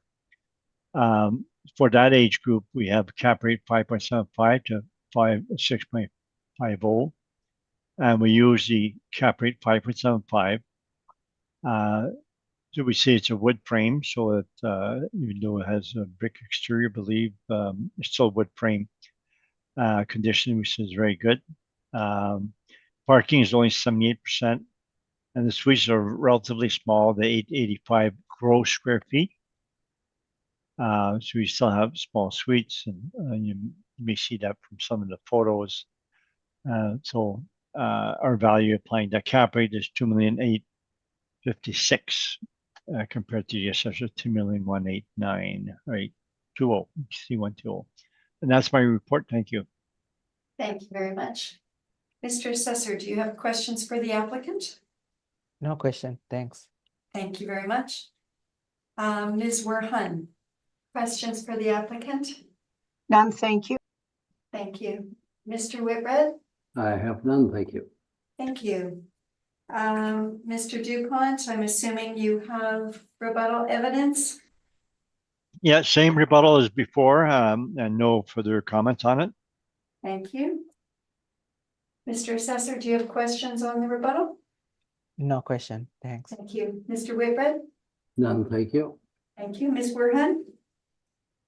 None, thank you, Madam Chair. Thank you, and I have no questions on the rebuttal. Mr. Tutagala, you have rebuttal on this as well? Yes. So Okay.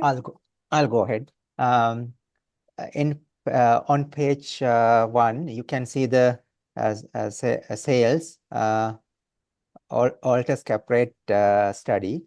So in sales 1 and 3, 1 year of income and expense information is insufficient to calculate the stabilized net operating income.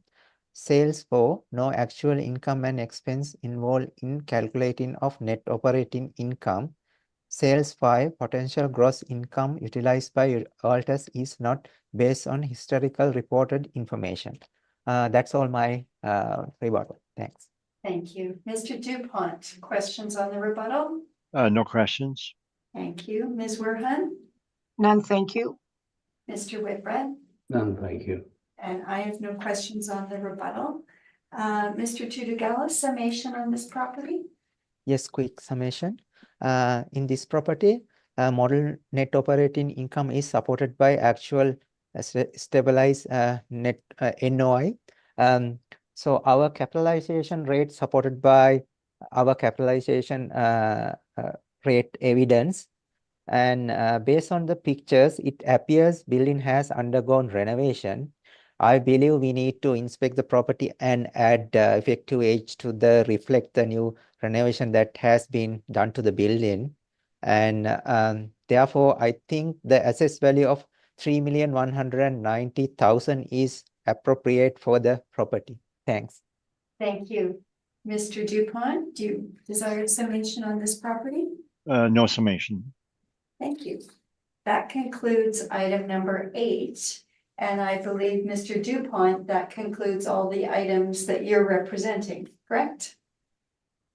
Oh, I have kept track, but I believe we went through all of them. Yes. I think we're good.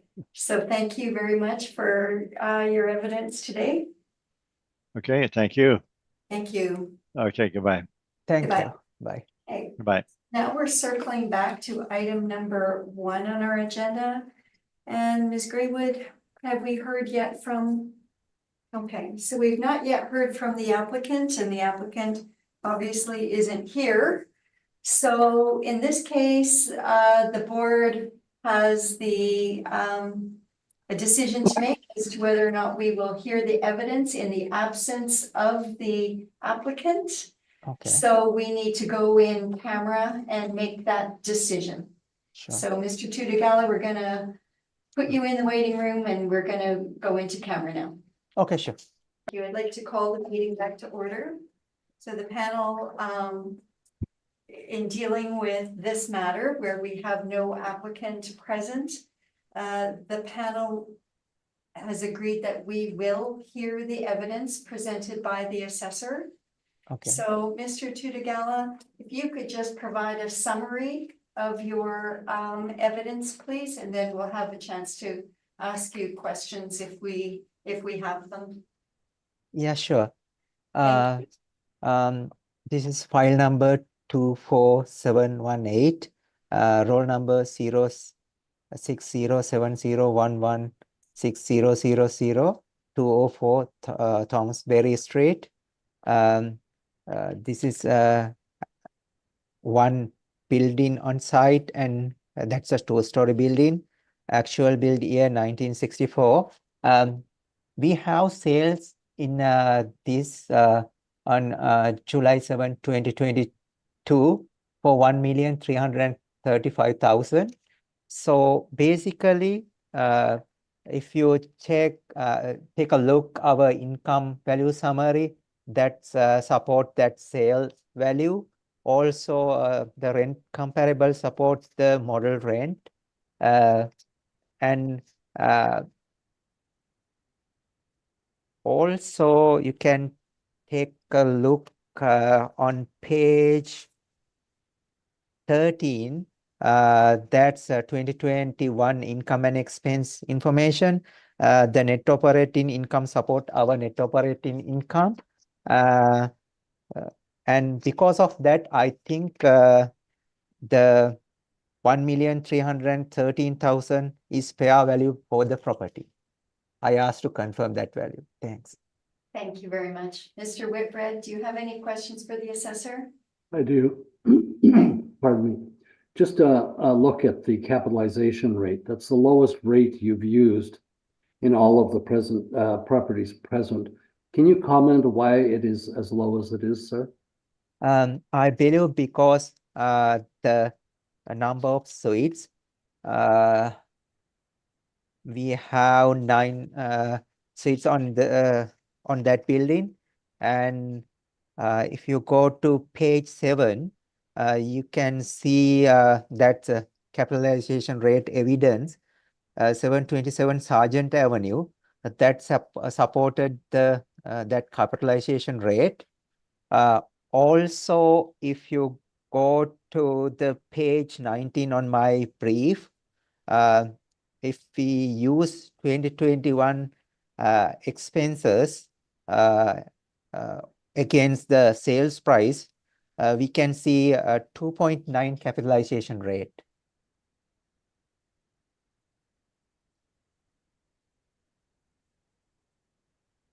Okay, I'll leave it there. Thank you. No further questions. Thank you. Ms. Werhan, do you have questions?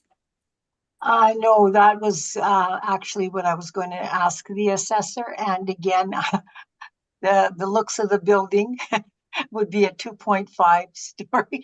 The multiple listing is showing it as 3 floors.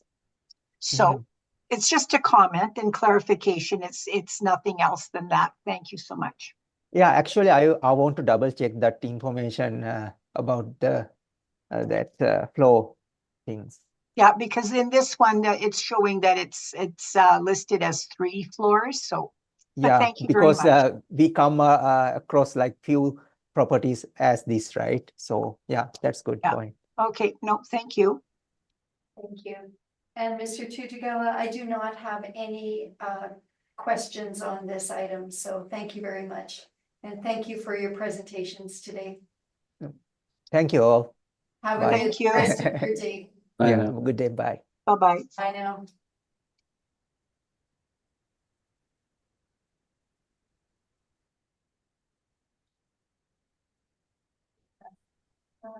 Okay, we have now heard all the items scheduled and this hearing is now adjourned. Thank you very much.